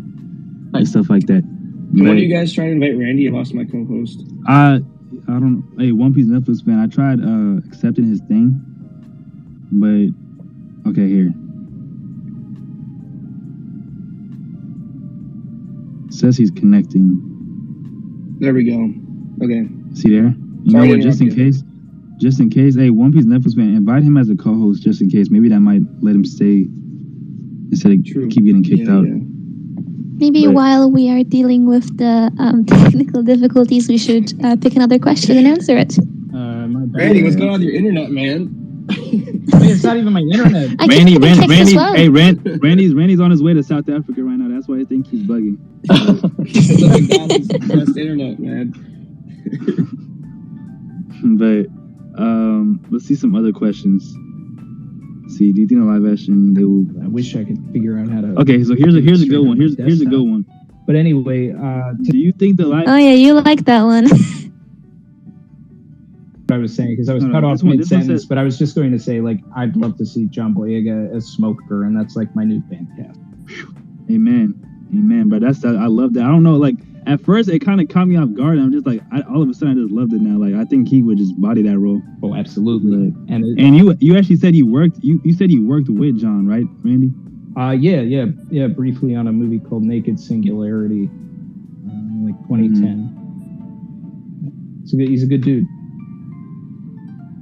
Yeah, he's I've only been keeping track of him since the Star Wars days, but even then I was kind of disappointed at like how little like they used him, because he honestly is a good actor. I also watched him in I don't even What's want that to talk one about Netflix movie? those Star Wars movies, man. They're all yeah, the disrespect they did to him, man, was insane. But the disrespect that they for did to another him, space. the disrespect that they did to us. to the franchise in general. But yeah, this other question, they said, do you think in the live action they will make certain characters like Whitebeard, Crocodile, and Doflamingo more human sized instead of having those ridiculous heights? Yes. I think now Yes. I actually agree with Crocodile and Doflamingo to be regular height. I've always wondered what should they do with Whitebeard though, because with Whitebeard is only supposed to look like slightly taller than Roger, right? Even though Roger's like 10 feet tall, but we know Roger's most likely going to be portrayed like a regular person. Should they make Whitebeard a giant? Roger's like Shank size. No, Roger is actually huge. I'm pretty sure. Well, I mean, so one of us can No. double check. Is he actually small? Roger's regular size. Yeah. Okay. Roger's a regular Okay dude. then. Whitebeard though. Whitebeard maybe, but like They can- Crocodile they can- and Doflamingo, no. Kuma, maybe Big Mom. Wait, You it know, says it's like there's Roger. It stuff says like- Roger's 9 feet tall. Is that incorrect? I mean, that's normal for One Piece, though. That's true. That's like average. That's true. I thought he was Shank size. Okay. But I'm no, gonna but double check. regardless, I'm pretty sure we're keeping I'm pretty sure they're gonna keep Roger at like a regular height. But the thing There's with no benefit. There's nothing added with them being taller. yeah. My only thing is I costs think money. Big Mom and Kaido by the far are gonna be huge. But when you have those two as like big characters, like where do you see Whitebeard? I mean, it becomes a preference that they'll have to deal with at the time. Like, is it, if they have an imposing enough character or an actor playing him, it's like they've got to go big for Whitebeard anyway. Like, I would love, even though he looks more like a Kainu, I would love Josh Brolin to be Whitebeard. Like, if they wanted to get bro, that's a great casting. Great casting. That would be epic. Great casting, bro. Just that voice, bro. I'm just picturing that voice. Exactly. That's the only reason. Like, he looks like a Kainu, but that voice as Whitebeard. Ugh. Oh man, bro. Lami or Logi, who was like the most recent Akainu fan cast that was just spot on? Like I forgot what he was in. I can go But- look. Was it in the server? I don't know. I don't check it super often, so Yeah, and I brushed through it and I was like in disbelief. I was like, that's Akainu right there. I'll probably post it soon. But yeah, Josh Brolin as Whitebeard is like that's I think that's a great one. Because I've always been someone that's like, yeah, Doflamingo or Crocodile. Just get like a 6 foot actor, like a 5'10", doesn't matter. Just like their height doesn't really matter. I think it's more about I think starting like Big Mom. I think Big Mom needs to be big. I mean, not only is it in her name, but I think like her whole story is about like how she was so big that they were comparing her to like being of Elbaf descent and everything. Yeah, true. Kaido. Sorry, Zuko? Kaido. You said who? You were asking about the recent Akainu fan cast that was, and I'm gonna butcher the name, I'm sorry, Gino Segers or something like that. Yeah, I'll just that was him. I'm pretty sure. I'm just gonna post pictures and like I'll pin it to the space call. Everyone can give their opinions on if they think that looks solid, because that was perfect. But but like with Kaido, I mean Kaido could be, because I know Jason Momoa is a popular Kaido fan cast. So let's say they just cast Jason Momoa. Let's say he's the same in his base form, but like his dragon and hybrid form are just like giant creatures. Like they could do stuff like that, I think. Oh, no, absolutely, for sure. And Jason Momoa would be great, but you know, I mean, realistically, I mean, the age doesn't work now. But like, I just wish it could be Danny Trejo. Yeah. You said it would be who? Danny Trejo, because that's easily like the model that Oda based the character on. Oh, Kaido looks like Danny Trejo. Yeah, I'm just picturing the smug face. I mean, by the time we get there, it'd be like 10 years at least, right? Yeah, it'll never work, but it's what I'd love to see. Right. All right, let's see.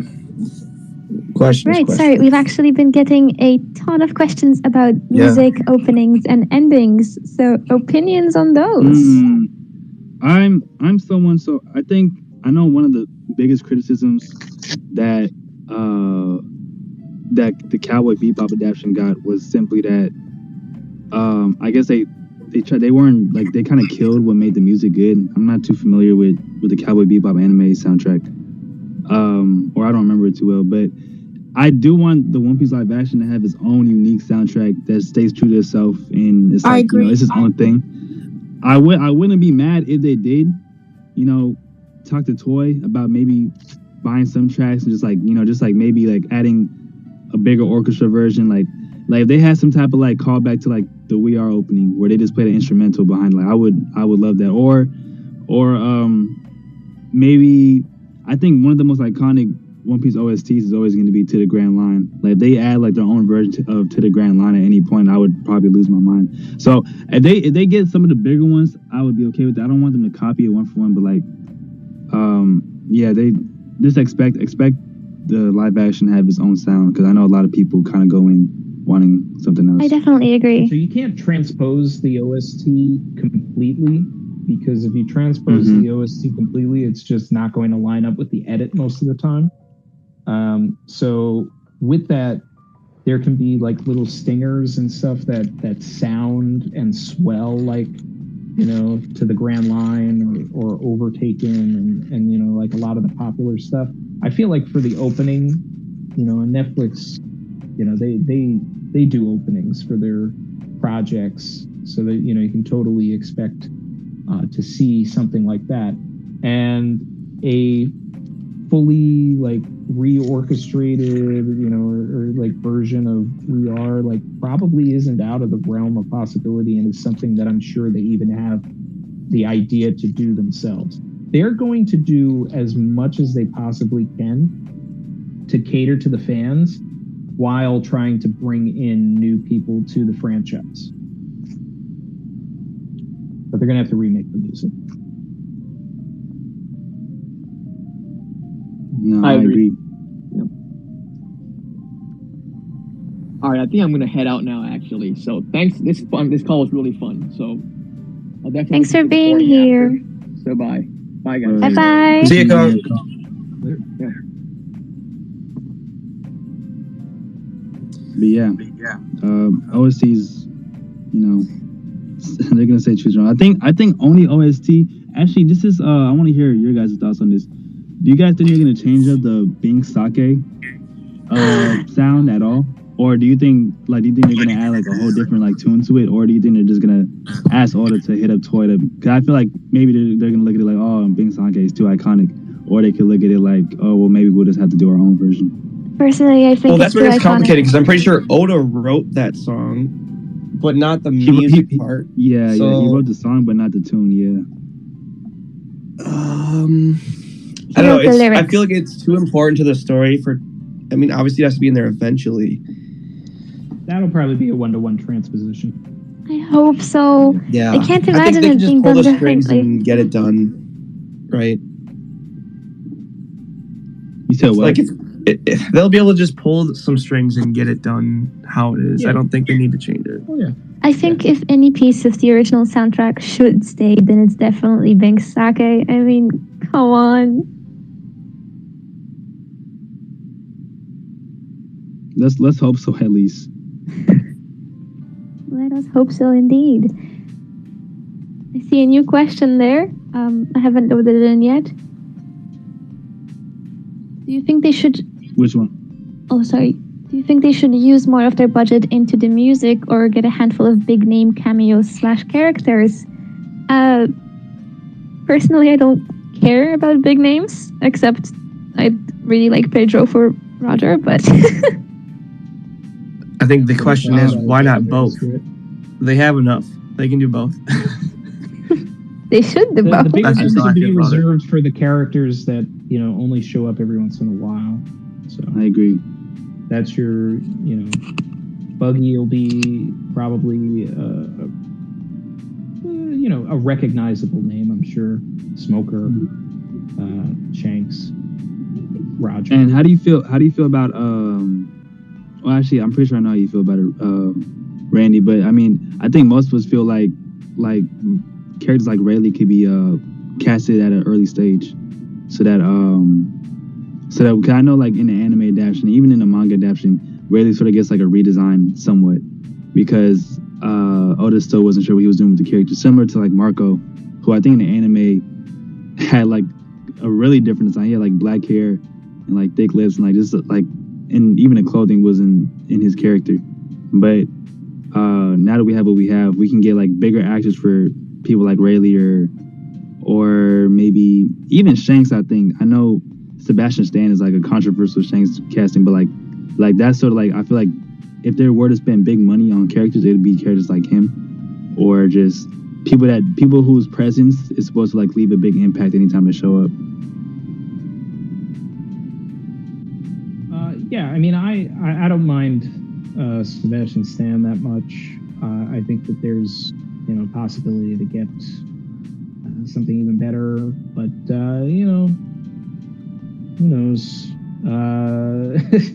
It's like for all we know, they could get someone like John Boyega as Shanks, and that would be controversial, but it would still be great. Like as long as someone captures the feel of the character, I don't care who they pick, if they're at the top of their game or if they're a nobody. But someone like Rayleigh being cast very early is interesting to me, and I'd like to see it. I think that's a fun thing, but a lot of characters and little cameos that we may see, and this happens a lot with things that shows that are long running want to kind of test the water for, right? I think we did this a lot on Gotham, is just leave kind of little clues, and we would have like extras sometimes just come in. Most of the time they were paid a little extra, and they get fitted for a costume, but we don't show their face. You just see them from behind, and their hair gets done a certain way. And if you know, basically. If you know. Like we could see someone that is at Lobetown during the execution, and they have big green hair and, a reddish purple jacket, right? Yeah. And they're watching the execution. And we know that it's Bartolomeo, right? But we never see this character's face. So when they eventually cast that person years later, they can get someone big without damaging the budget now, but they can pay an extra, like $200 to stand there in Bartolomeo's outfit, rather than spending $800, $1,000, or thousands to get someone else to do that. Mm-hmm. This is something that actually caught me by surprise. I heard that, or not. I didn't know this until recently, but someone was saying that during the Buggy flashback, sort of similar to what you were saying, like while Buggy and Shanks are arguing and stuff, you could have like a tall dude in Japanese clothing just in the background, like folding his arms or something. That'd be great. Yeah, and we already know that they were outside of Water 7 too, so just show us Water 7 early also. Yeah. There's different things that we know now. Mm-hmm. There's another great question, if you're okay with changing the topic. Sure. Yeah. Yeah, go for it. All right. So Z said weekly release or binge release. Ooh. That's controversial. I think is it what we prefer or what's going to happen? Because I prefer weekly, but it's Netflix, so almost guarantee it's going to be all at once. I think Netflix we should discuss both. I don't think Netflix has ever really approached a weekly type series, from my knowledge, at least. I think they've always they do the only shows that I see they have weekly release is Netflix's Korean dramas, but that's normal over there. And they also did like release Arcane. Oh yeah, that too. Sorry, they did release Arcane in separate stages, but it wasn't exactly weekly because it was 3 episodes per. Was it even a week or was it longer? Oh, yikes. Can't remember. I didn't know that. I binged it. But I don't see it really changing. I think it's going to be all at once. So here's the thing that I think about it is that I think that something like Cowboy Bebop would have benefited from being weekly,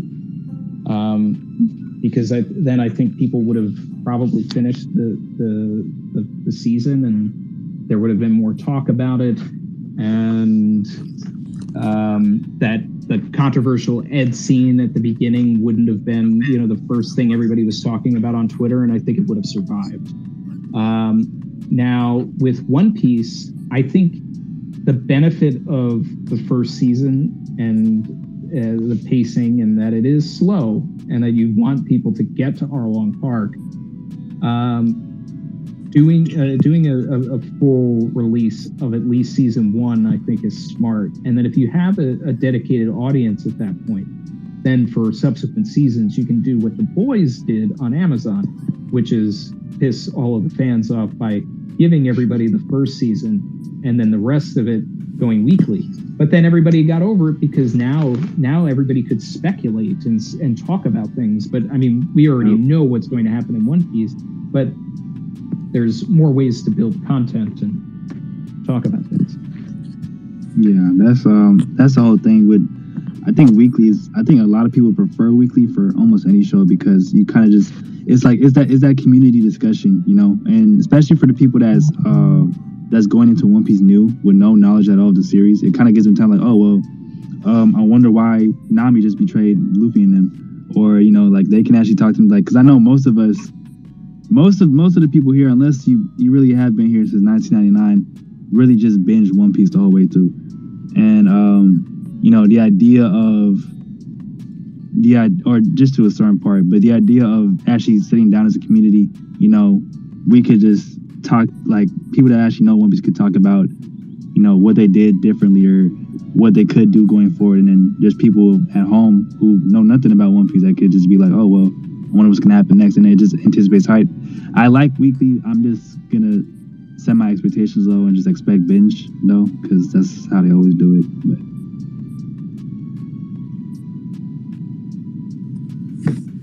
Yeah. All right. Let's see. Next question. What do we got?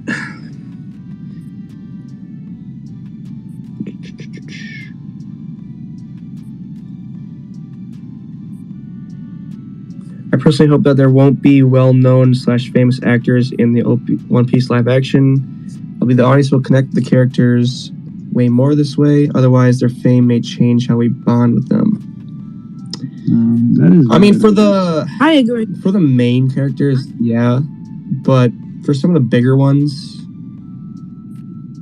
I don't know if I agree. Like, obviously, the main cast and that's better. The characters that we're gonna come to care about, but oh shit, Sensei Ink just followed me. Sorry. Oh, he's in here. Should we let him speak? Oh yeah, if he wants to request. I think Randy got disconnected again.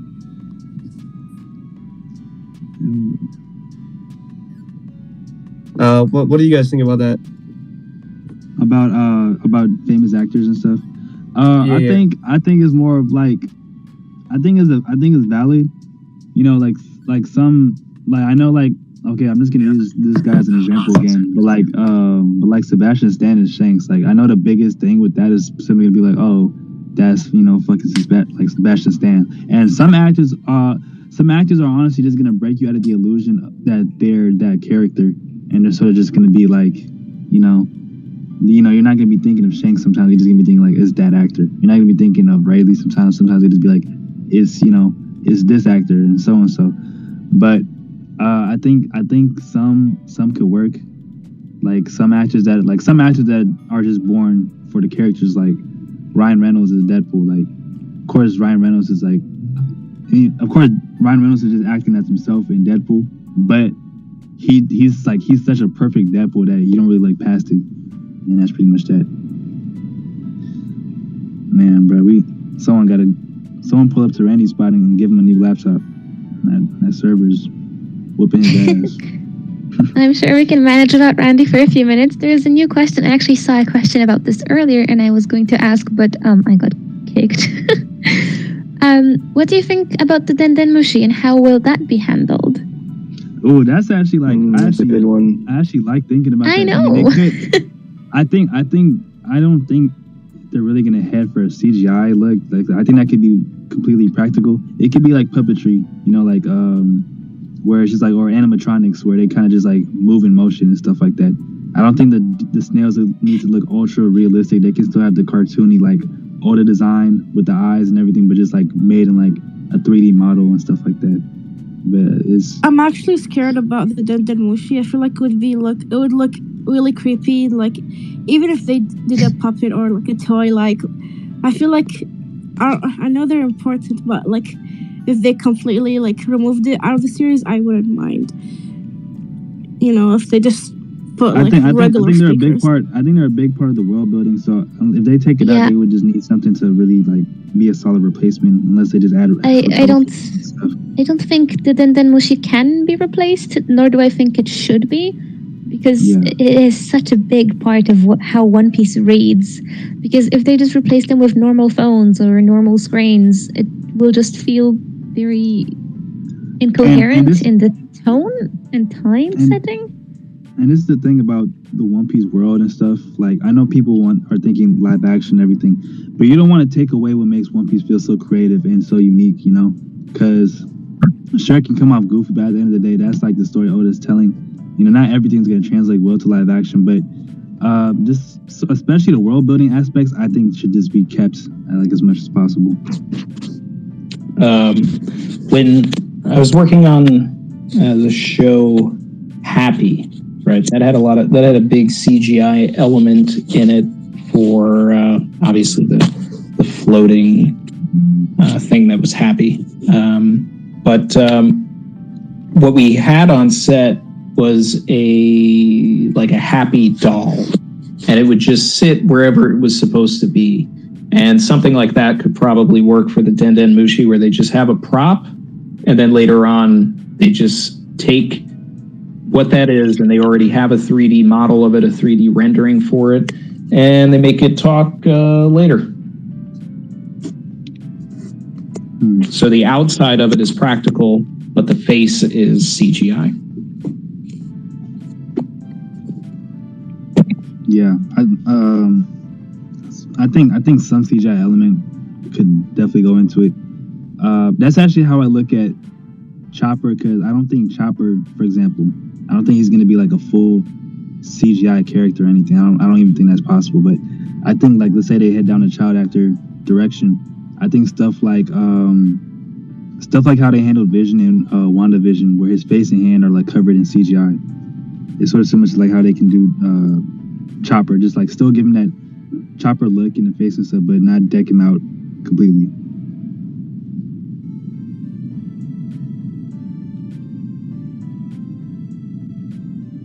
I think that's kind of a good segue. Like, what do you guys think about Chopper? I know this has been talked about like a ton, but I prefer not to think about Chopper. I think I'd rather there be like a child actor, personally. I don't think a child actor is as bad as people picture it in their minds. I think it's something you can't really convince people in discussion. I think it's something that they just have to see it, executed in real life before. Because I feel like conceptually, you could like, it's like I don't know, because everyone's ideal thing is that like if it's not a Rocket Raccoon type thing, then it's just not gonna work. It's like nah. But And I get that, but like that's 17 just unrealistic expectations, I think. And to me, with Chopper's whole character arc of him embracing himself or becoming a man, and if that is played by a real person, a real child actor, and being able to see them age with the crew, like assuming the show is successful and goes on for 5+ years, being able to see that actor grow up and age with the crew and really grow into that character arc of becoming a man, not just like in his actions, but actually being able to visually see that, I think would do a lot of help for just Chopper's character in general. I don't know, that's just where I stand on it. Even though I think it could work if they do CG, I just don't prefer it as much. Personally, I agree. I think that a child actor could actually be in favor of Chopper's character. I think it would make him more empathetic for the viewers. And us as the audience who know the original, we need to understand that there are going to be a lot of changes done to how the characters look. Because the medium is changing from comic book to TV, and it's very hard to translate that one-to-one. So yeah. And also, we just need to get comfortable. Just having that child actor like build chemistry with the actual cast and crew, like with the Luffy, Nami, Zoro, like that'll actually help as he's growing with them, instead of just having someone behind a booth, like Bradley Cooper. Well, Bradley Cooper's just a legendary actor, but like Bradley Cooper has almost no connection like with the Guardians cast, like outside of like from what we see, like of course when he sees them on the red carpet and everything, like they're friends and all that and they're cool, but like he like that connection, I feel like it's so deep for the Straw Hats more than any other group of people in fiction from what I've seen. And that family bond is like something you really want over there, especially with like a child, like a legitimate child character. So what did we discuss? That is a really, really good point. What'd you say, Sensei? I was asking y'all, what are we y'all talking about Chopper right now? Yeah. Okay. Yeah, I think a kid actor would be cool. I think also though, like there is a chance it'll be CGI, and I feel like we might like. Although I agree with y'all with the child actor, I think it might be better. Overall, there is still that chance, that it's CGI, and I feel like that's something that we might have to just like get used to. But I kind of have faith though, like right, just hearing about the budgeting and things for the episodes. Like if it is CGI, I feel like it's not going to be something that's like too unpleasant, if that makes sense. Yeah, I think with the CGI, like I think if they can pull off a CGI Chopper that just looks good the whole way through, then I don't think anyone would complain. But I think it's more also, it's more also the idea of you don't want the CGI to like, you don't want them to juggle them, because of course they have a lot of money, right? But you have so many different characters. Like it's like season 2 alone, you have Crocodile, you have Luffy, you have the Giants. Of course, Chopper's one of the main characters, so they're gonna focus their budget on him. But just the idea that his CGI, because he's a full CGI character, so just the idea that his CGI could at some point just look sloppy, or it can just look somewhat fake. Yeah, that'll break you out of the illusion of what's going on in the show sometimes, because that's what a lot of bad CGI does. But I'm worried a bit about like some of the special effects, but like I said, I'm trying to go into it with an optimistic mindset. Like I'm trying not to go into it with the mindset of just like other experiences I've had with live action stuff. And like for instance, like I think the most recent thing that I had a chance to look at that was live action was of course the Bebop. And that honestly, like compared to some of the other things that I've seen live action, it really wasn't that bad. And it kind of gave me hope for this. Like more so than like anything like negative, if that makes sense. Like I've seen some really bad live actions, like I'm sure most people in here have. But I don't know, just seeing that and being like, this isn't the greatest thing ever, but it's not anything I expected. Kind of gave me more hope for this One Piece live action. So I'm just trying to be optimistic about it. I mean, go ahead. Definitely people on Twitter.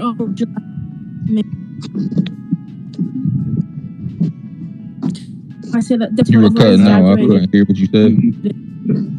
The point that it got. Am I cutting out? Oh. Yeah, cutting out. Pretty bad. She's going through the multiverse.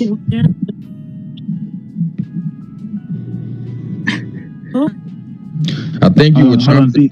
I think you were trying to say people on Twitter were overreacting or like dragging it. I think that's what she was trying to say. They definitely were, for sure. I mean, I did a review on it, and I know Randy did a review on it, and it's really not as bad as what people were saying on social media, in my opinion. Like, especially when I compared, and I've seen a lot of live actions like that tried to adapt anime, and like there's some like atrocious things I've seen, and like that was nowhere near some of the worst things I've seen. Exactly. Yeah. I mean, was it perfect? Like I said earlier, no, it was not. But it did do a lot of stuff really well. And it did a lot of stuff for the fans. And a lot of that stuff also just wasn't seen because most of the people that were trashing it didn't even watch it. They didn't watch it. Or they watched a very small amount of it and gave up on it. Yeah. Well, one of the worst things that could have possibly happened was just people taking the worst moments of it and just putting that on Twitter, and that being the stuff that was shared around. No one was sharing the good scenes. Man, that one Jet Black scene was trending for no like. Yeah, that's what it was. But I'm not gonna lie. I did make fun of that scene. That scene is, but it was fun. That was a corny scene, but that scene was not as bad as they were like, this is it wasn't. It was burning hell. I was like, what the heck? For me, like, okay, this is my problem. Like, people were taking that scene and they were trying to make it like a grandstanding thing where they were like on some more so. They tried to make it like a political thing, right?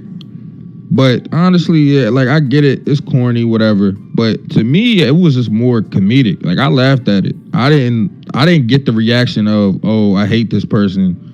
You know, I hope this, or like I think this person's racist, or like whatever. I didn't have that reaction. Like I laughed at it. You know, it was corny, but like I don't know. I thought it was funny. I think her role as a character was. But the point of it was to make you cringe.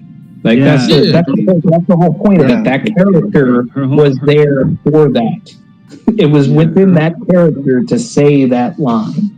Yeah, for sure. No, it made perfect sense with who said it. Like, it's not like that character specifically like led me to think that she was someone different and then said that, and I was confused. Like when she said it, I was like, oh, that's definitely something this person would say. Yeah, I think it also just fell into like the whole scene is literally followed up with Spike reacting to it, like looking at Jet like, why are you even messing with this person? Like they're a weirdo. Their whole character's supposed to be a weirdo. That's the whole thing. Literally. Jet was one of the best parts of that whole thing to begin with. Like that dude crushed that role. Oh yeah, no, that literally did an impression of the voice actor from the anime. Like there was so much stuff that like was there for people to gravitate to be able to like say, wow, this is actually, not bad. I'm curious, Randy, while you're here, and y'all too, how did you feel about the actor they chose for Spike? Like what was your perception of him? I thought he did fine.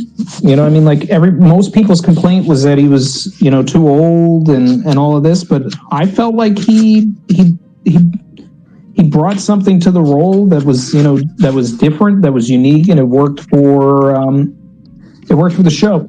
I don't think that the problems in the show have anything necessarily to do with Spike and Jet or even Faye. Mm-hmm. people had their own issues with Faye because Faye wasn't exactly what they remember from the anime. The anime, for sure. But at the same time, like what Daniela Pineda brought to Faye was new and interesting and still felt like it worked. The chemistry between Spike, Jet, and Faye was the best part of the show.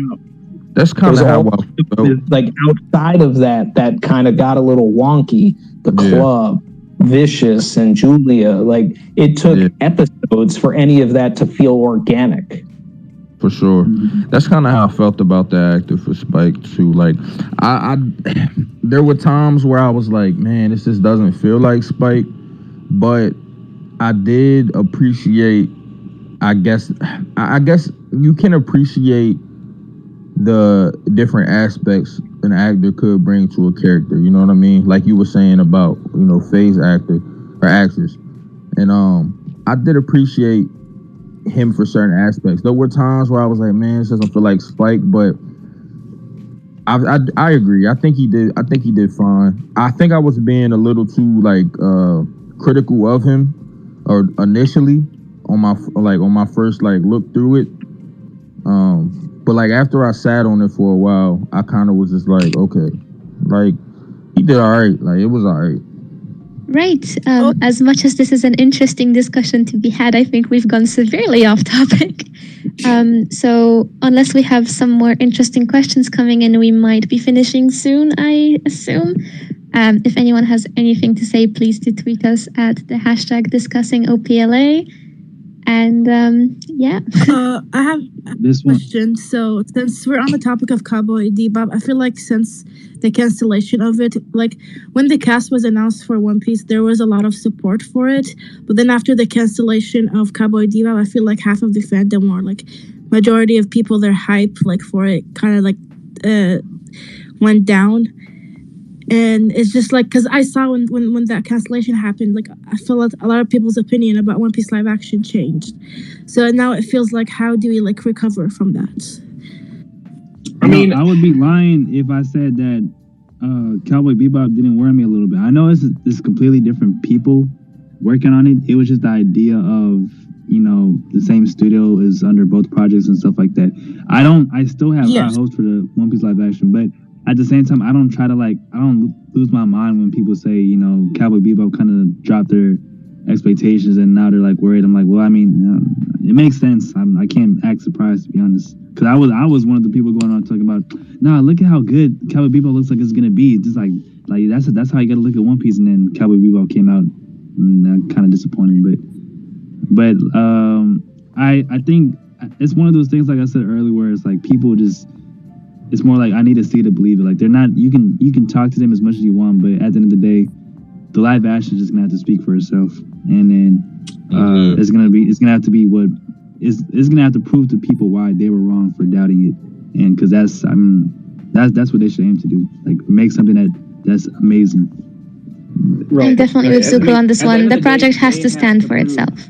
Yeah, they have to prove to us.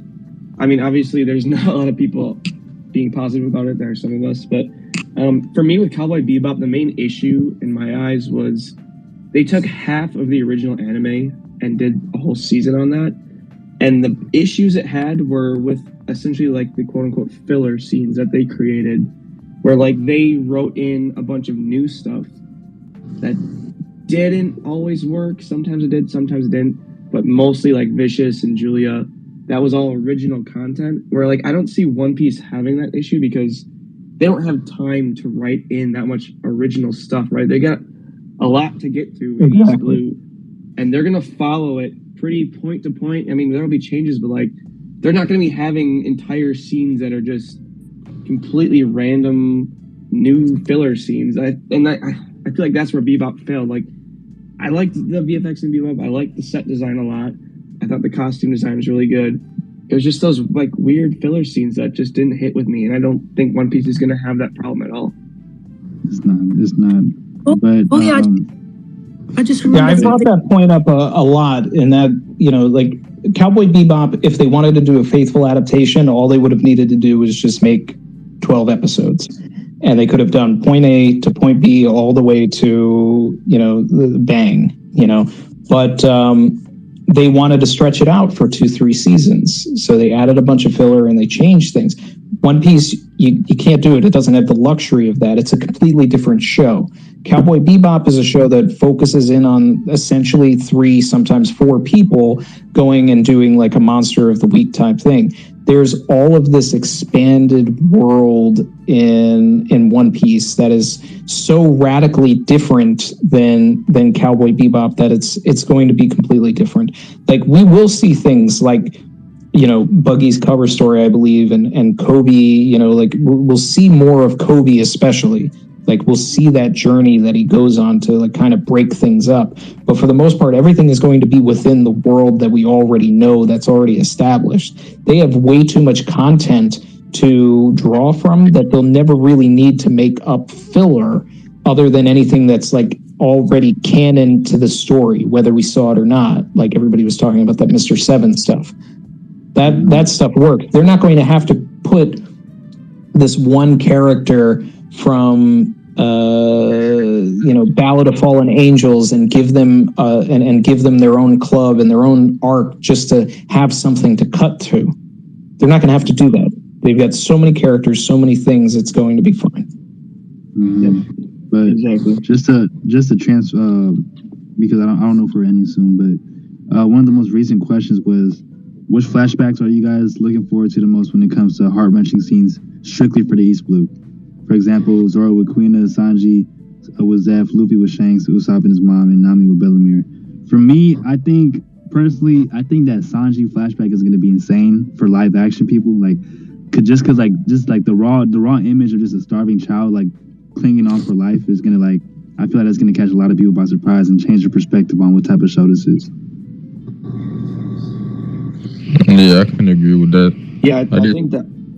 Oh man, I'm just like, I'm just thinking about it. Like, that was a good question because I'm just thinking about so many different scenes that we'll be able to see with real people, and I feel like I agree with you, Zuko. I feel like that shit, like multiple things are going to hit differently because they hit us coming through the page on a manga or, you know, coming through the animation, but like seeing some of those moments with like real people, I feel like it's going to help a lot of people even relate to those moments more because they're seeing it through like another human being. You know what I mean? Like, I feel like sometimes when I read a manga or watch an anime, I can get a little detached from what's going on at times because like I'm like in the mindset of, oh, this is just an anime. But like when you're watching something that's like another human being, like you know, like flesh and bones, I feel like that those moments can hit you even on a different level.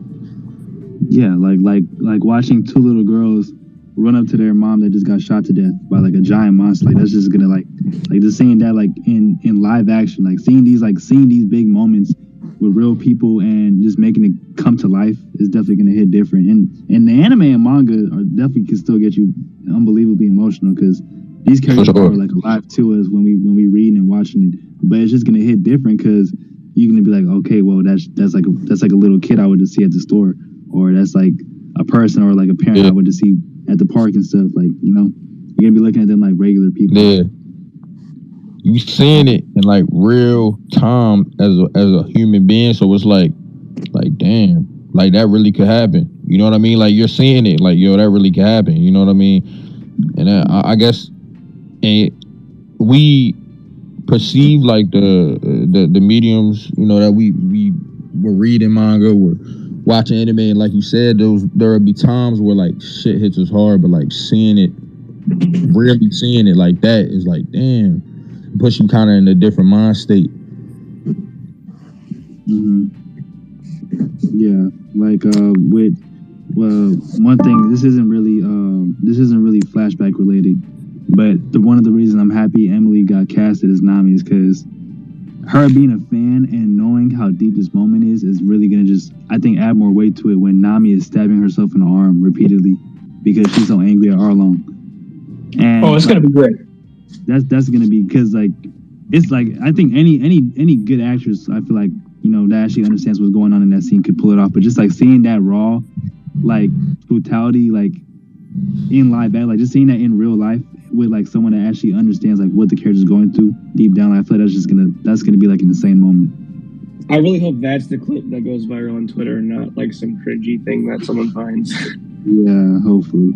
Exactly. But also at the same time, that's a scene that I would, I would hope that's not someone's introduction to the series either. Oh yeah. You want to keep that scene. I want that to be earned by someone, I want all advertisement and promotion for the series to really avoid saying anything about Arlong Park. Like, I want Arlong Park to be sort of like that hidden final villain or just final part of the story, like of the season. Because I like the idea of hyping up the East Blue saga of Don Krieg is like the kingpin of the East Blue. And all this I hope so too, bro. But the way that this One Piece fandom be spoiling each other, man, I don't know. Man. It's gonna be hard, man. It's gonna be hard to duck scenes and stuff like that. Because as soon as something comes out, the first thing people think is, man, how many likes can I get if I post this? Yeah, there's going to be that person that's going to immediately go to the last episode and the last scene just to see whatever is at the very end, and then put that on Twitter. Yeah, that's what I'm saying. I can't. The people that's only going to stick with the live action, I pray for them, because there's no way you're not getting Ace's death spot, or it's just like major stuff like that where it's just like, yeah. I don't know. I feel like that's just going to be thrown at their bro. Can you? I know. How do we know any information on like how are they going to try to do the whole series? Did they say that, or like the goal is if the first season is successful, they'll try to push out. I think the team actually has a 7-year lease on Cape Town Film Studios and stuff like that. But I think their goal is just like Matt Owens said himself that if possible he'd like to reach Water 7. So I don't think they have any reason to stop as long as the show does good. Like they're not like saying at Skypea we're just gonna cut off, we're done. They're just like if the show is successful, they will take it to the end. If people are watching, they'll go all the way. And now the only issue that's going to be that they're gonna run into is maintaining actors and stuff. I was about to ask, I don't know if y'all talked about this already because I tuned in kind of late, but did y'all discuss like combat? Like how do y'all think they're gonna like handle fights and stuff, like as far as the devil fruit things or like hockey or whatever? Are you speaking more if they get that far? Are you speaking more about like VHF, like just effects, or are you just talking about like, yeah, like how it looked? Yeah, like how it looks, because I'm sure like acting wise they'll do fine, like choreography wise they'll do fine, but I meant like did y'all speak on like how they or did anything? I don't think anything's been released unless I just haven't seen it, but how do y'all think they're gonna deal with that, like the visuals, I guess? I think visually it's just I think they're gonna try to stay as true as possible, especially if the budget is big. I wouldn't worry too much visually. Like we were talking about earlier, only thing we talked about was how we think Logia users are probably going to be the easiest power users to display in live action, because most of them are really just elemental type based abilities, and you have stuff from like 2007 like Spider-Man where you have someone whose power is literally worth like crocodiles a little bit, and the effects just look fine. Like that was like over 10 years ago. So I think Zoans might be the goofiest looking. That's really it. Yeah, the Zoans. Yeah, but I got faith, man. I got faith. I'm gonna have faith. Hopefully it turns out cool. I think I agree with the Logia stuff will be easy. It should be, at least in theory. You brought up Sandman. Sandman actually looked decent in Spider-Man 3. Yeah. So, and that was a long time ago. So, but also respect in The Witcher, like the fire bending and other powers. It looked really nice. So, if we have people working on it, because I know the effects department for Netflix, they are working on The Witcher and One Piece. So. Oh, okay, all right. I haven't seen the new Witcher season, but I keep hearing good things about it, so that's kind of reassuring. This person said, one more question here. What's gonna happen for the premiere? Big event happening here. Meetup, big online session. I'm excited for it. It feels so close now. Been a long road since 2017. So I'm actually not sure. Like, I didn't keep up with how Cowboy Bebop released or anything, but I don't think they did any type of premiere for it, unless I'm mistaken. They did. We got to do something. We have to do something as a community. Hold on. What happened? I was saying we have to do something. Like, if they don't do anything, like, we need to do something. Then us as a community got to do something. Yeah, for sure. No, like, we got to all come together and do something. Like, maybe at least watch the first episode together, get a watch party or something. Like, I think that shit would be cool. Yeah, they did try to hype it up a bit for Bebop. They had like an early showing for the first 2 episodes, I think, if you signed up, and they had like a live stream event and stuff like that. So if they did it for Bebop, I think they'll probably do that or more for One Piece, just because One Piece is such a much bigger IP globally.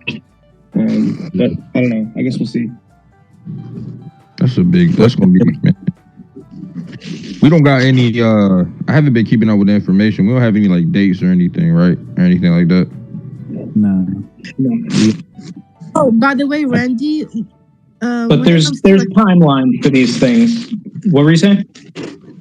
Oh, I would just say, like, I know, I'm pretty sure Matt Owens is not gonna do that, but like when it comes to like romance, because One Piece is pretty dry, and Hollywood does like to put like include romance. I know it's not gonna happen with like the main characters, but like, well, what are they gonna do about that? Like, I hope they don't include it completely. I don't think that'll be hard to avoid. You have people like Vivi and Kova. I guess they like, if they really like if they really are like fiending for romantics, then I feel like you have a lot of side characters who have sort of like romantic subplots. At least one per season, I think there is, but. And like, this goes back to what I was saying earlier about Bebop. Like, they don't have time to add all this extra stuff, especially romance. Like, they have so much to get through every season. They just don't have time to add all these extra scenes and romance. Yeah.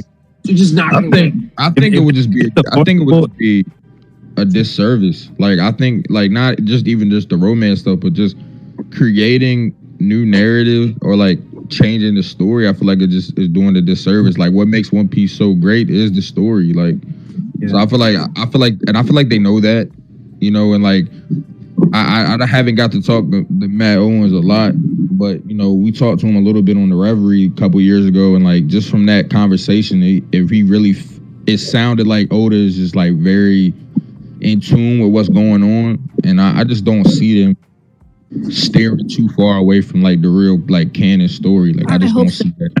A lot of people forget that One Piece actually is like a love story. Like, it's like the whole thing is about the romanticizing of dreams. Like, just Luffy's like love for his dream. The Straw Hat's love for their dream is like that's as much romance as the story really needs to be honest. Like, I don't like anything else. Well, that's like romance in the classical sense, isn't it? Yeah.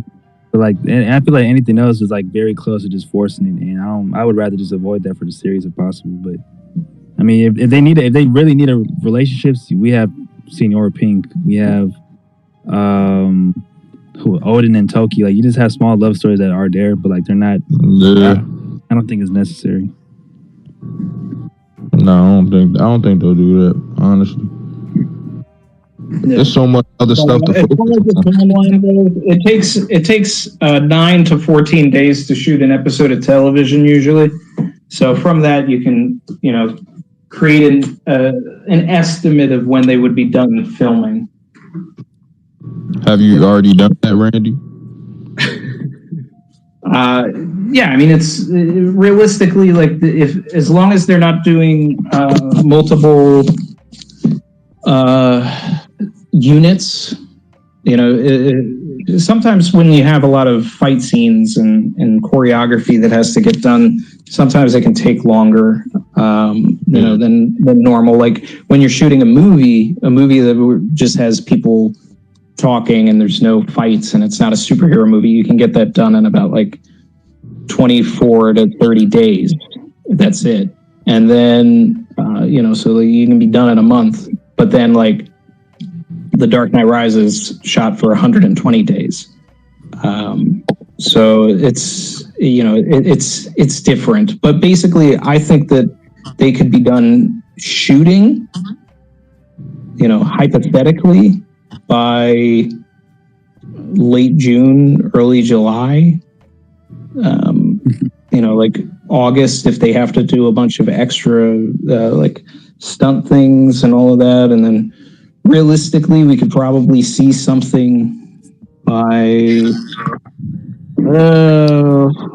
fourth quarter this year, first quarter next year, maybe. Yeah, I think that lines up. And I mean, we saw Jason Cho, who is a writer and assistant to Steve Maeda, a bit stalkery, but he posted way back like he was subleasing his apartment in LA until August. So we know it's going to go until at least then. Maybe filming is earlier, but like he's going to be there until at least then. So.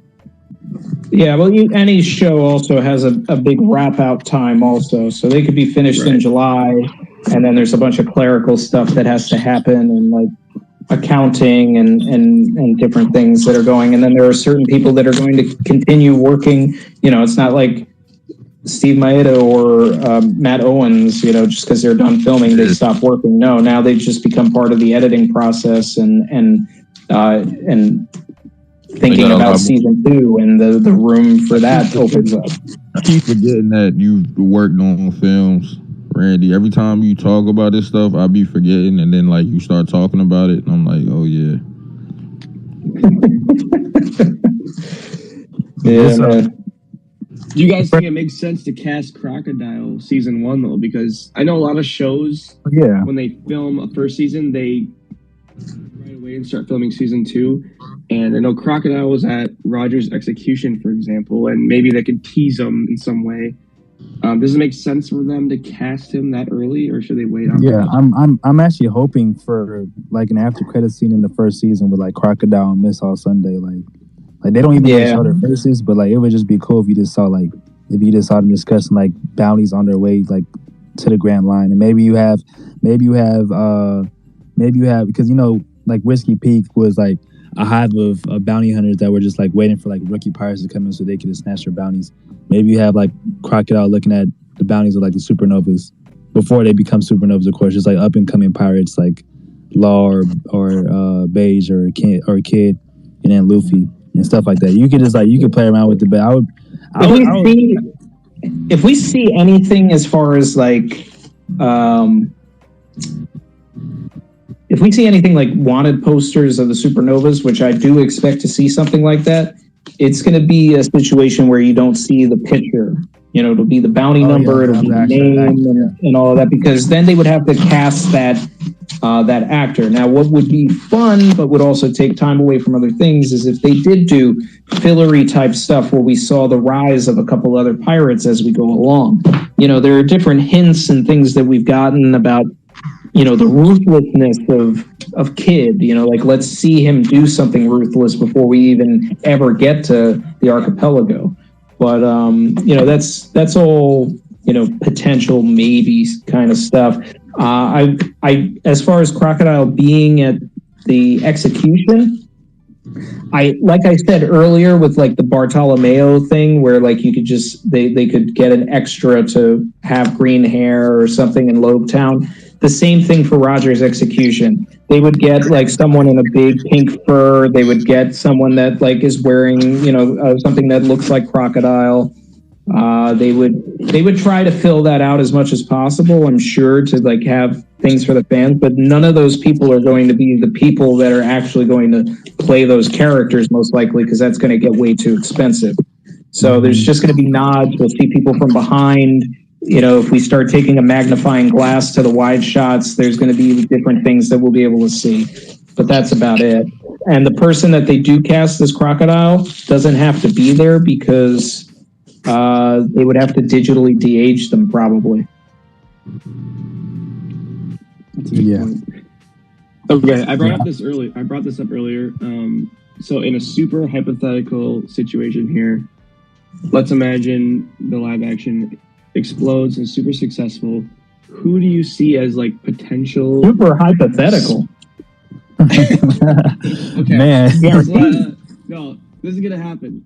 Who do you see as the most likely spin-off likely characters? And I was talking about Kobe, and like if Kobe has a bigger role in this first season, I think it'd be pretty cool to see him in his own spin-off where like you have one show of a Marine and then one show following Luffy who's a pirate, and then that culminating at Marineford eventually would be a really interesting idea. But I mean, obviously, that's super hypothetical. So one of my main criticisms, just for One Piece in general, was I felt like Oda killed off Ace before we really knew him well enough. Like he played like a very like quick side character in Alabasta, and then after that, like the next time we really saw him, besides the Blackbeard fight, was his execution arc. I feel like we could have and I feel like the biggest amount of emotional weight to his death was definitely like more of Luffy's reaction connection with him. But it would be cool. We'll get that in this live action because I'm sure they'll animate the cover story, and that was one of the fatal flaws of Toei, is that they never animated the Ace cover story, and that's something that they could have had. Like when they really needed filler, they could have just cut to Ace, and it would have worked so much better for everyone. That was one of my things. Like I don't know why Toei and I'm a big anime defender for One Piece for sure, but it's just like it was such a weird decision that they just stopped animating like cover stories, and then especially when the filler arcs weren't even really that high in quality. Besides G8, because the Kobe episodes got such low ratings is what happened. Oh wow, I didn't know that. I actually liked the Kobe episode. Like, I thought before I was even into the manga, I thought I was just like canon. Well, it is canon, but I thought it was just like in transition with the manga. Yeah, they should have kept that going. It would like there's such important stuff that we get in the cover stories. The crocodile, Bon Clay, and Mr. 3 stuff that leads to Impel Down. Like, so much. Yeah, but hey, One Piece Kai. One Piece Kai. One day. One day. But or we can just hope for the live action to be One Piece Kai.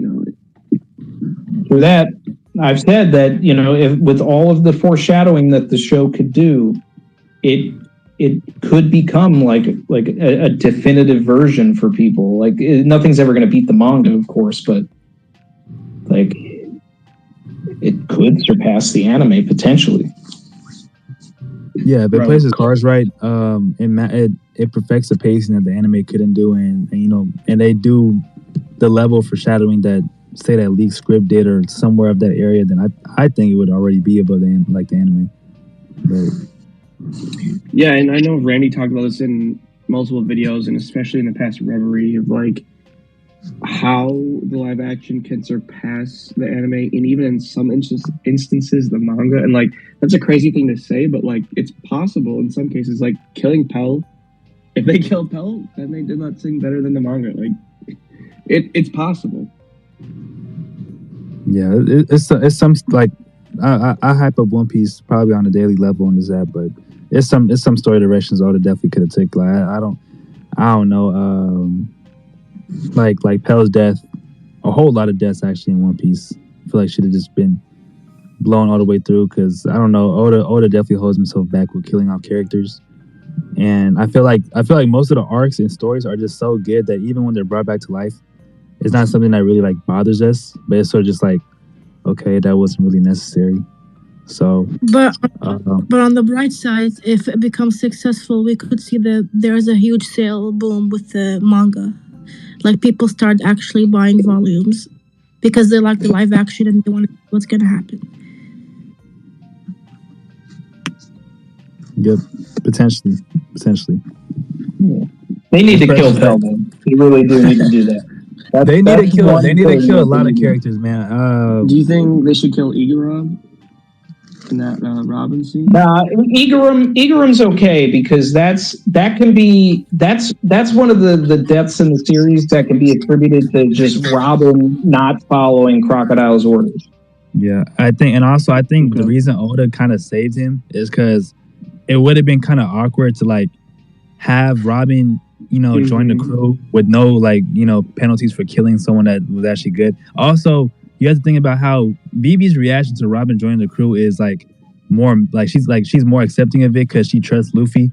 But if Robin had actually killed him, I feel like she would have been really against it. Like she would have had to like it would have been something where she's like, I won't accept this unless I actually talk to Luffy about this, because that's like one of her closest friends. That's like someone that actually raised her. So, Exactly. So, there's a lot of people in Skypiea that need to die. oh man, don't get me started on Scott. People complain about the Wano deaths.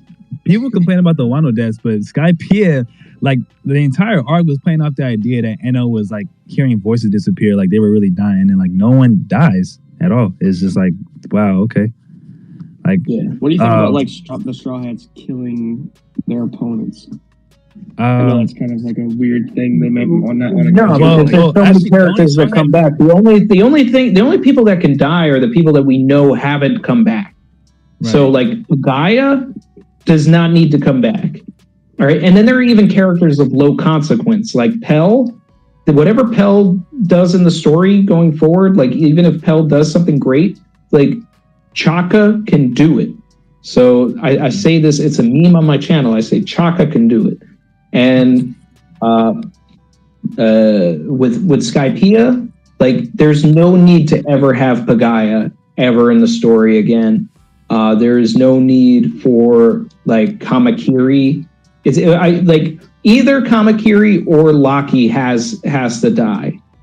Like there needs to be some sort of consequence. Like and if it's both, fine. But I do like the scene with Laki and Isa at the end. So like it really should just be Kamakiri, because Enel like used Kamakiri as like this is a display of my strength. Like that's what that character was all about. So it should have happened. And then there's just a bunch of other like characters that just should have that were like among the Shandians that should have just gotten it. But will Oda allow Matt Owens to like write that Pell's death and he doesn't come back? I'm on the board with like he should have died, because like what is his purpose? Like we see him escorting Vivi in the Reverie, but he did nothing. Correct me if I'm wrong. If Oda really sits there, the scene of Pell coming back, you just never. They don't have to. I mean, they can shoot it or whatever, but it doesn't have to be in the episode. We don't have to see Pell at the doctor at the end of the arc. Let the people that have never seen the show just think the dude is dead, and then if he shows back up later, you explain it then. Like, if Oda actually sits there and debates with Matt and them about like killing off characters like Pell, I'll be kind of disappointed, because I mean like it's not like, unless he has some type of huge plan for Pell going forward, like say like the final war or something, which I can almost guarantee he won't. It's like I don't see the purpose in certain characters just staying alive, because it's just and that's actually like that's like another criticism I honestly have with Oda. Like I love Oda like and One Piece, but he definitely has like a huge problem when it comes to just killing off characters, like or putting characters in positions where it seems like they're gonna die and they just don't end up dying at all. So it's like, why even put them in that position? So it's like that's so good at setting up the sacrifice and then just pulls the rug out on it. Yeah, because like what's Lolo's father's name? I already forgot. Pound. It's like why even set up Pound's why even set up Pound to be killed, and then just for a cover story to reveal that he was alive? Like that kind of took away a lot of, because that was a sad scene. That was like a legitimately sad. Like he finally got what he wanted and he was satisfied with everything he got up to that point. Like he wasn't striving for more. And then my whole thing is, if you don't want Pound to die, then don't even put him in that position, because it's just misleading. I say this all the time, but Pound didn't bother me because Oda actually used the character. Like Pagaya coming back and then never being in the story or in a cover story or anything is pointless. Okay, at least Pound, like showed up in the cover story, had a scene with his daughters, like that was sort of fulfilling in a sense. Not for everybody, but for me, I'm like, all right, whatever. Like if you're going to keep a character alive, at least do it that way. And you're absolutely right about that, Randy, but like Oda totally wrote himself in a corner with that scene. Like I didn't know how he survived that. Like there's almost like a second away from getting decapitated. Like how like Oven was swinging with full anger and force. Like, and Oven is not someone to be played with either. So that was definitely just like we just had to accept. He got kicked out again. But so One Piece Netflix fan is putting a gun to our heads. He's saying hair colors and directors involved. Okay, let's talk hair colors. I feel like a lot of people are really going to be against hair colors. I want a green hair Zoro. I know Emily Rudd's been seen with blonde brown hair, but I want Emily to have ginger hair. Like I mean, I Emily, just don't think she's been filming it. That's just me. I hope not, because the thing is, Emily was rocking ginger hair before she was filming One Piece. So I mean, I don't picture a world where we get the series and then she just like she has blonde brown hair because she's scared to dye her hair, or like she's an actress against dyeing her hair. When it's like that's something she was already doing. So I can't picture her, you know, without ginger hair. Zoro having green hair, I know a lot of people are like, they're like, you know, that's just gonna look stupid or whatever. But it's like, I mean, you know, when people watch the show, they're just gonna have to accept this is based off of anime. Like, also, Kenyo is hiding his hair. Like, he's not posting pictures, so we never know. That's definitely suspicious. I don't know, Z, if you cut off or on purpose, or if your thing just went on mute. But I don't know. It's like it's strange because when I go on Spaces, it never cuts out. Maybe there's a thing today with Twitter. Yeah, they got mad. They got Twitter, one of the biggest One Piece live action. Twitter's holding it back. But yeah, hair colors. And the thing is, like, okay, like let's say hypothetically, like you give Zoro like black hair because you think you know, black hair is just like, or you think green hair is unrealistic. Then we have characters like Frankie who has pure blue hair, and then you have characters like Bartholomew who also have green hair, and then those hair colors fit those characters, but it's like you're gonna have the fandom completely divided because like, okay, why do they get hair colors and Zoro doesn't, stuff like that, and then it's just gonna be like, it's gonna be an unnecessary back and forth debate. Like, he could be completely blonde, but yeah, I mean that's a possibility, but it's like at the end of the day, I think it's just unnecessary. Yeah, like for example, when we get to Alabasta, I don't want Vivi to have like bright blue hair. She's also like based on the Middle East, so I feel like if they stick with the like dark hair colors and our like features, especially like casting Middle Eastern actresses, because we do exist in Hollywood. I just don't want to see, because Netflix love putting they say people as casting as Middle Eastern characters, and it just always feels like out of place, and it's like it doesn't make sense. So I hope when we get to Alabasta, I'm pretty sure like they cast, because they've been really faithful to the when it comes to the main cast, casting them from their originality countries. They've been like faithful, so hopefully like I agree. There's somebody in the Discord server, he actually pitched his idea. He pitched it like a year ago, and to this day I love it, and I think like this it's like something they should really do. But he said that what they should do is the idea of Vivi when she's disguised as Miss All Wednesday, or just, I don't know if it's Miss All Wednesday or just Miss Wednesday, and the way she's disguised is sort of having like a light blue wig on, and then when, you know, eventually when she reveals her identity as Princess Vivi, she takes it off, and then, you know, she has her natural black hair or whatever hair she ends up having. But I feel like that's a genius way to I think that's a genius way to, like, you know, throw a nod at Vivi's hair color in the manga and anime, but also just let it, because I agree, like if we have like a Middle Eastern Vivi, I would root for her to just keep her natural full black hair, or if they want, they could do like a blend of like really dark blue hair, like sort of mixed in with her black hair and stuff. But nah, I get what you're saying. No, I think what you said is perfect. Like literally, as her Miss Wednesday, have her have a blue wig and then take it off when she becomes revealed as Vivi. Like, that is just a perfect nod to it, and to keep it from being super uncanny. Yeah. Also, in Whiskey, we see a lot of characters like Abraham. I forgot how to pronounce his name. He had a wig on, and he did a lot of like cosplay-ish. Like, so that would actually definitely work into live action. Maybe like, oh, he influenced her to wear the blue wig. So yeah, that's actually a pretty good idea. Yeah, that's not bad. I saw someone ask if we think there's going to be do we think if eye catchers are going to be in a live action? I doubt we'll see eye catchers because the point of the eye catchers is to be able to go to commercial, which is something that Netflix will never do.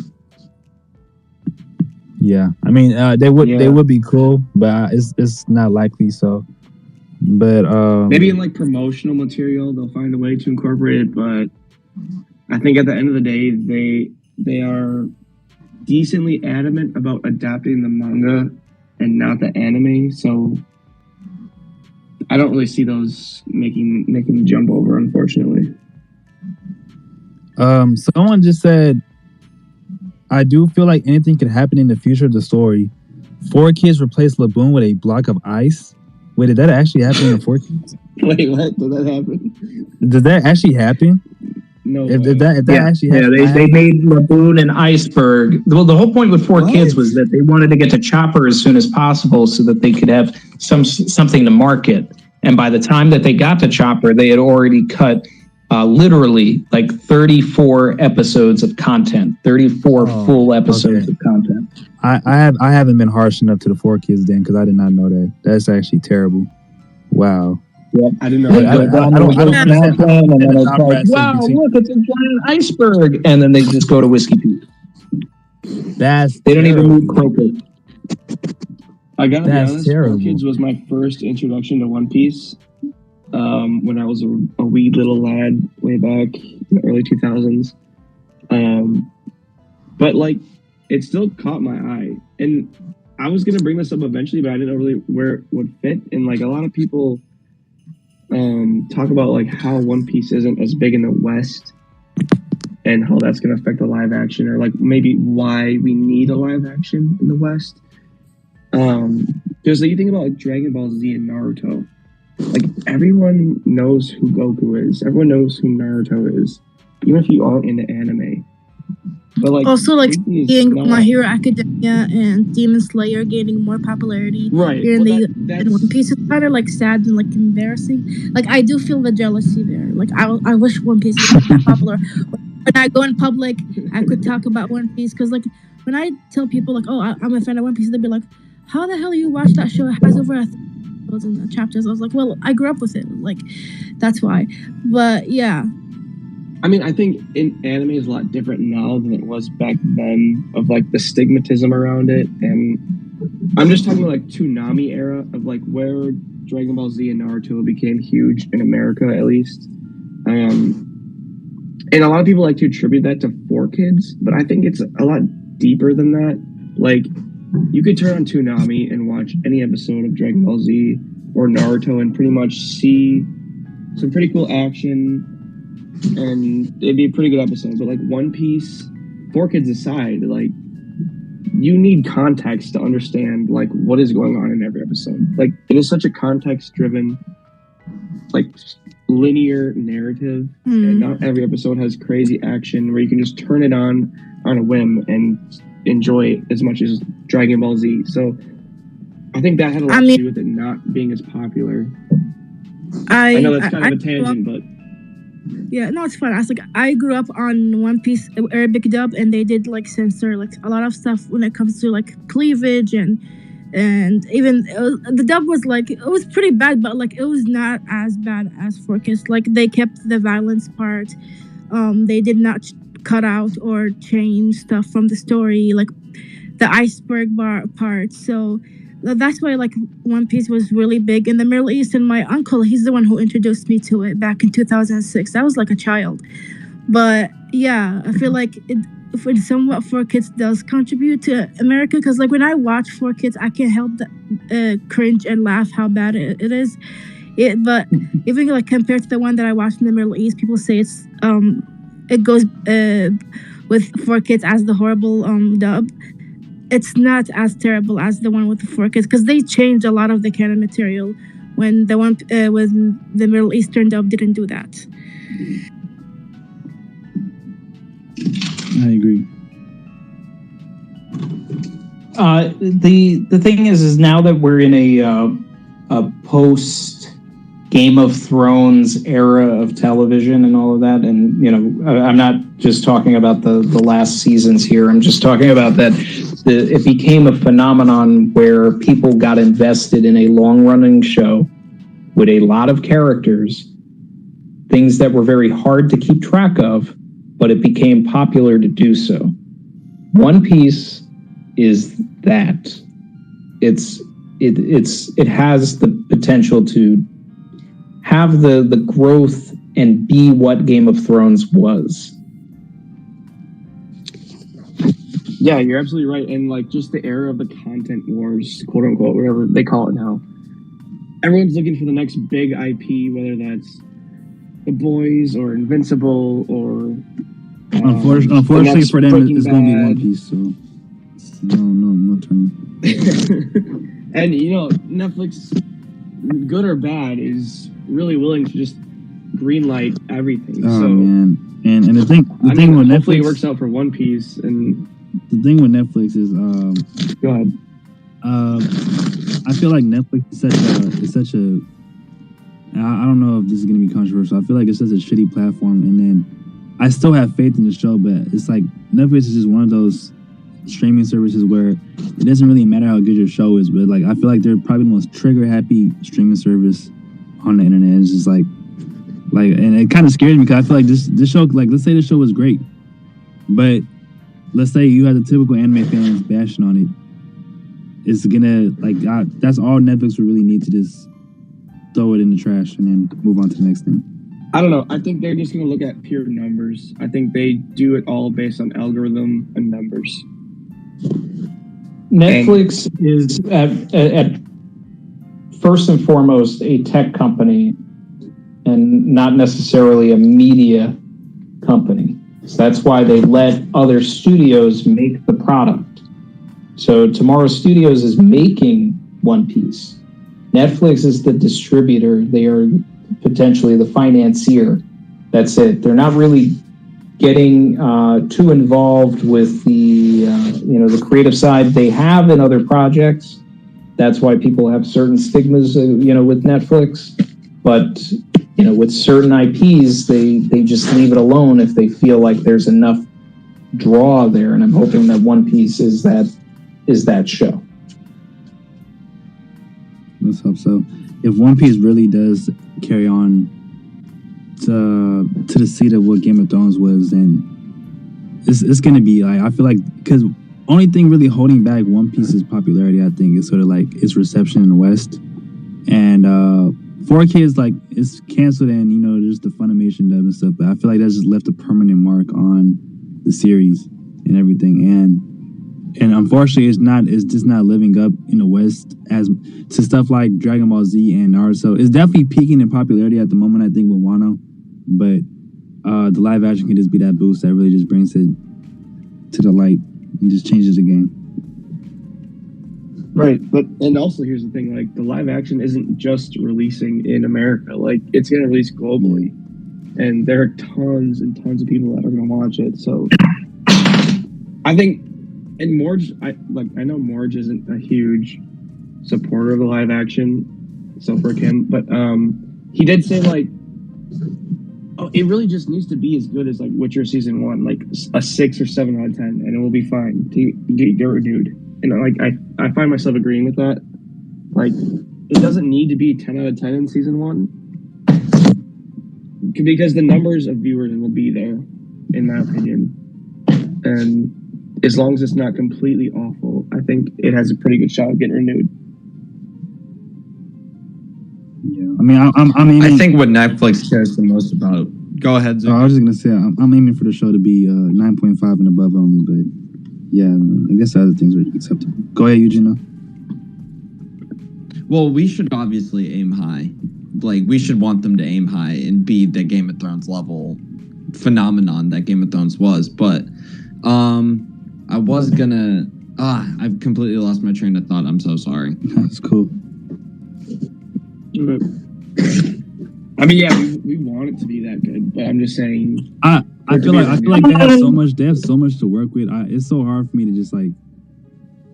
Of course, I know adapting live action anime isn't the easiest thing in the world and anything, But I feel like just like from the people involved and like what they have to work with, it's gonna be really hard to mess this up. Especially the East Blue Saga. I feel like is like this. Like if they're struggling with the East Blue Saga, then I wouldn't think too hard about making the show long term for their sake. You know, just like to keep it easier for themselves.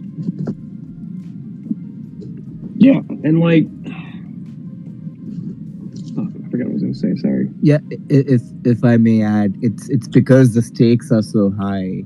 Like even though One Piece is so hard to adapt, I feel like because the stakes are so high, they are gonna do such a great job that it is gonna be like a 9.5 show. Like I am not expecting anything less, but we can only hope for the best. Yeah. Also, like the people who are working with it, they're very confident. Like Steve Medea and Matt Owens, they seem like very confident with what they're doing, and that gives me hope. I mean, yeah, but they're also not gonna say that they're not confident in it. But I get what you're saying. Like, I think for me, I gotta look at it from like a money perspective. Like this, from an investment perspective, this isn't really an IP for Netflix or anyone else to invest in unless you expect it to be worth at least more than one season. Like you're not gonna just cut it off at one season with investing in such a big IP as One Piece. You don't make one season of television unless you know it's a limited series without expecting it to do more than one season. You want infinite seasons, and that's why this is an attractive IP to turn into a show.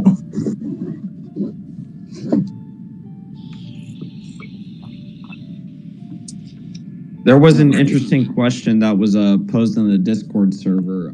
I think it might be a pretty simple explanation, but what do you guys think they'll do with most names? Do you think that they'll try to give like Shanks a surname, or will they keep his original name, or will they do something like reverse the names and whatnot? I'd like to hear your thoughts. I think. Go ahead. Oh, there's no need to change any of the names. I don't think like even ridiculous ones like I ain't gonna lie, like Smoker. I don't know what Oda was thinking when he did that, but even then, like or whoops, like even then you kind of just like I feel like there's no need to really change them because I just don't see the purpose in it. But at least onion something. What I forgot their name. Onion pepper. Like at least it's better than that. That's like very corny, or like dip and chip. But onion and pepper and stuff like that are like their children. Is really only on the nose to us because we speak English. You know. Yeah. Right. So, if we made a character, I made a show right now and had a character that had smoke powers, and I named him, Kumari, and someone in Japan was watching it, they'd be saying the same thing. Like, oh, this guy's name is Smokey? Like, I took that question as asking about like Eastern versus Western, like having the surname precede the first name. Having like Monkey D. Luffy versus Luffy Monkey or something. I don't know. We just have to see what happens. I would hope they kind of keep it the way it is, Monkey D. Luffy and stuff like that. Just because I don't know. It's a fantasy. Yeah, it's fantasy based. Like right. It's something people get used to. Like I don't think people are gonna turn off the show just because the names are reversed. Like I don't think it's that deep. But yeah, it's kind of. I was thinking about Whitebeard's name. I didn't realize Edward was his family name. Like that kind of hit me late.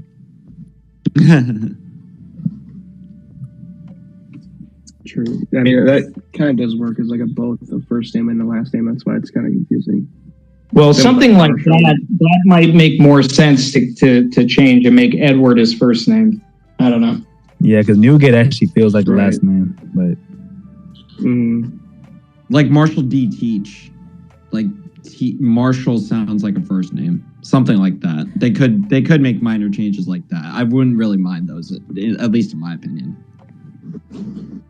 When it comes to pirate shows, Blackbeard is very prominent. It's very present in like when like Pirates of the Caribbean and the new like HBO pirate show, they have a Blackbeard.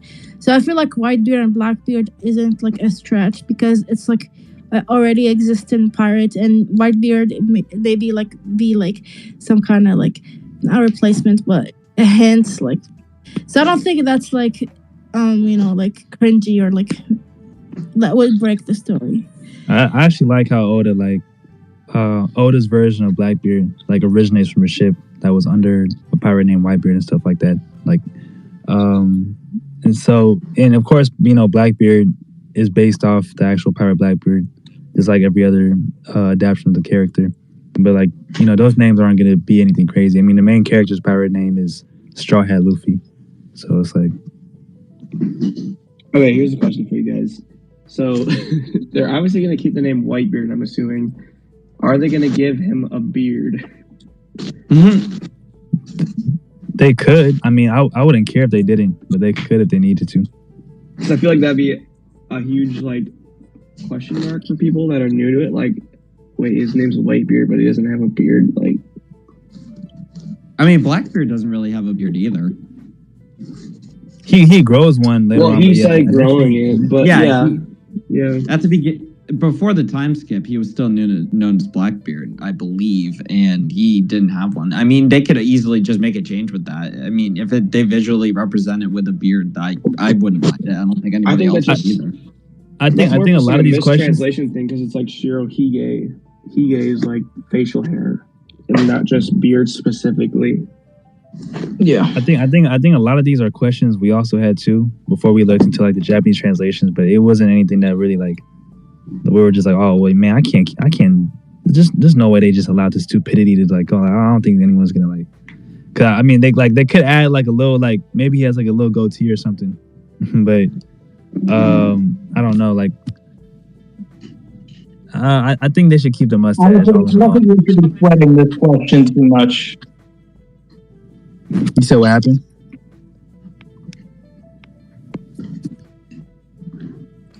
I don't think that this question's going to play that much of a role in the series. Yeah. I don't think but I do want to ask while we were on the question of the names, do we think that the show is going to keep the epithets of all the Marines and the pirates? Because I was thinking about this, and it would be funny if they have someone make a cameo every season who names all these pirates going around on the Grand Line. Like Pirate Hunter, Zoro, and Iron Beast. I think they will. I don't see a reason why they wouldn't. Also, I don't think any of them are too corny or anything. On the back of their capes, because Marines have.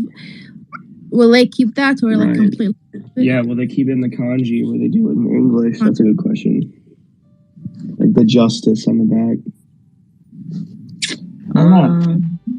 That is a good question. That's just a design. They could just replace it. They could replace it with like the Marines logo, but I mean, if they just put it in Japanese, I wouldn't really like. I wouldn't care.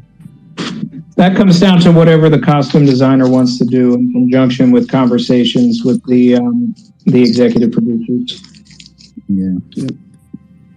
And like, if they decide to remove it, I hope like people like, for example, Japanese people don't get offended by it, because I don't know.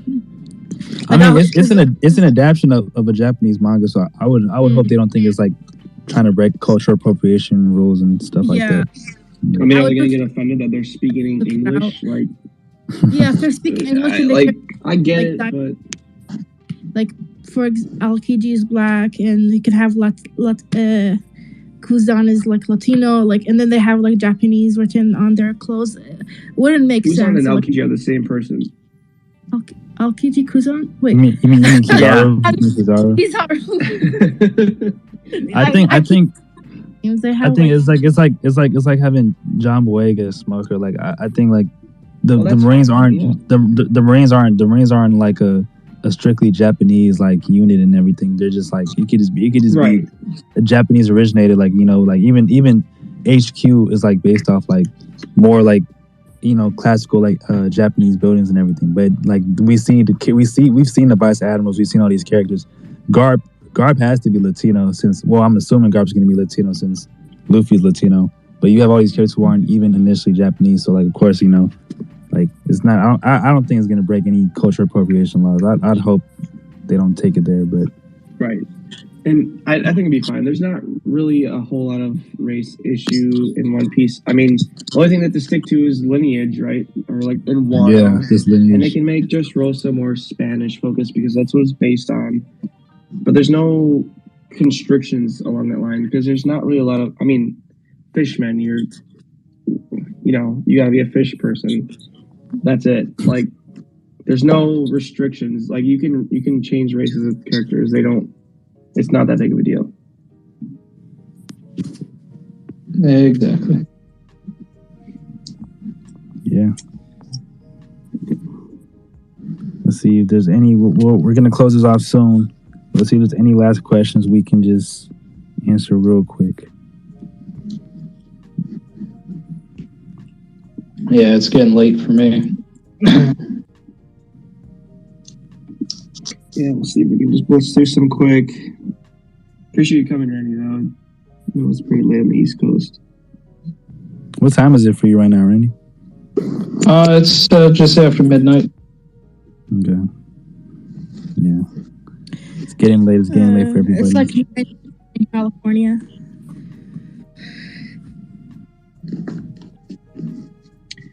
Would they do Monkey D. Dragon in the first scene, and who do you think would make a good dragon? What do you mean by first scene? Are you talking about Roger's execution? And if they're gonna show him in Logtown when Luffy's there, they might as well show him in Rogers. We just need to see someone in a green cloak. Figure in the draft. Actually, I like the idea of just the story starting off with Dragon sort of like spectating Logtown, and then it ends with that same person, saving Luffy and then letting him go. Because then it's not more like, it's more people trying to speculate like, why is this dude always in Logtown? Even though Dragon has no, clear, connection with Logtown, but you kind of paint him more as like a mysterious figure and what his like motives are and stuff like that. I'm curious to see how they depict the lightning seeing and if they try to allude to that being Dragon. And this also leads into a question I have of like, okay, so Stampede revealed Laugh Tale. Do you think the live action has any shot of revealing any canon, like actual canon material before the manga? Wait, what about Laugh Tale? What about Laugh Tale did the Stampede reveal? Just the name of it. Like it wasn't really. Like, that was prior. That was prior to the manga thing. Oh. Yeah, it revealed the Romaji and how it's really supposed to be spelled. Like, do you think the live action has potential to reveal canon stuff like that? Like maybe allude to Dragon's ability more, or something like that. I don't know. I don't think the live action team would want to do what his powers is, but I don't think Matt Owens knows what like Dragon's powers are, or if Oda told him. But I don't think Oda would tell him because he's not one of the editors. But I mean, they revealed it in Stampede, so why not in the live action, right? I think if that does happen, it might happen like way down the line. But I mean, I guess it's possible, but I wouldn't. I wouldn't. I think Oda's also gonna look at what they would reveal that early on in the series. If Oda cares enough, like, or maybe Oda would just be like, you can do whatever you want with this adaptation. Because I know Oda. Maybe it'll be something super small too. Like it doesn't have to be something like Dragon's power. It could just be something super minuscule. But also, speaking of Dragon, I feel like live action fans who like the show will definitely get spoiled about him being Luffy's father. Like I could definitely see a hit tweet be like, "Oh my God, Dragon reveal!" and then One Piece live action and Luffy's father. And I feel like the new fans of a series will get spoiled right away. It's gonna unless yeah, like, and there's gonna be the people out there that like. When we finally see Ace in season 2, there's going to be the jerks that are like, can't wait to see him die, and then people are like, wait, that character's going to die? Yeah, I see it all the time. I see it all the time on the internet. Hey, I'm starting One Piece. Like, what do you guys think? And the first comment is Ace dies. That's one of the golden rules with One Piece. Like, too, I think with my experience, you should really stay off social media. And of course, new people aren't going to notice. But like, you really need to stay off social media to avoid. I remember I got to Alabasta and I was like, man, that scene where Ace takes down Broke works cool. Like, I want to look it up real quick. I go on YouTube. I type in Ace. And then, you know how they had the suggestions at the bottom? I saw like 4 suggestions in a row just saying Ace dies or Ace's death. I was like, bro, are you serious? Like, it's very hard to like, it's hard to avoid spoilers. So I feel like live action fans are gonna have it the worst because you have people just bringing up scenes from season 1 and giving up the lore that comes with it. Oh, that's Dragon, the leader of the Revolutionary Army, and Luffy's dad, and he was in Roger's execution. It's gonna be spelled out. That's why I feel like the best thing for live action fans is gonna be the ones that stay off social media. But that's but like there's other series like that. Like people avoided the Red Wedding spoiler in Game of Thrones, and like me, I watched season 1 of Invincible, and I know that's a comic that's way far ahead, if not done. I don't even know, but like I've avoided spoilers for that too.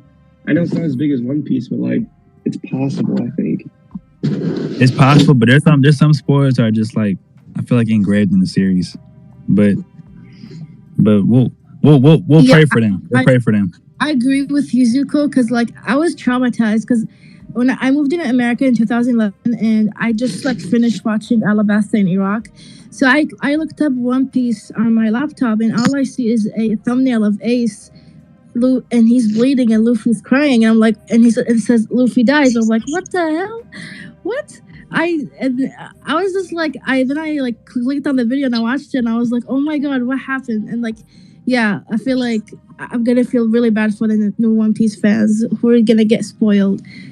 Yeah, it was a very traumatic experience for me. yeah, it's hard to avoid spoilers, but I mean, on that part, I'm gonna close it up and I'm gonna head out. But it was great talking with you guys. If you guys are gonna keep going, just anyone that's listening, if you guys have any questions, put it down in the hashtag and they'll be answering. I'm about to leave though, but it was good talking with you guys.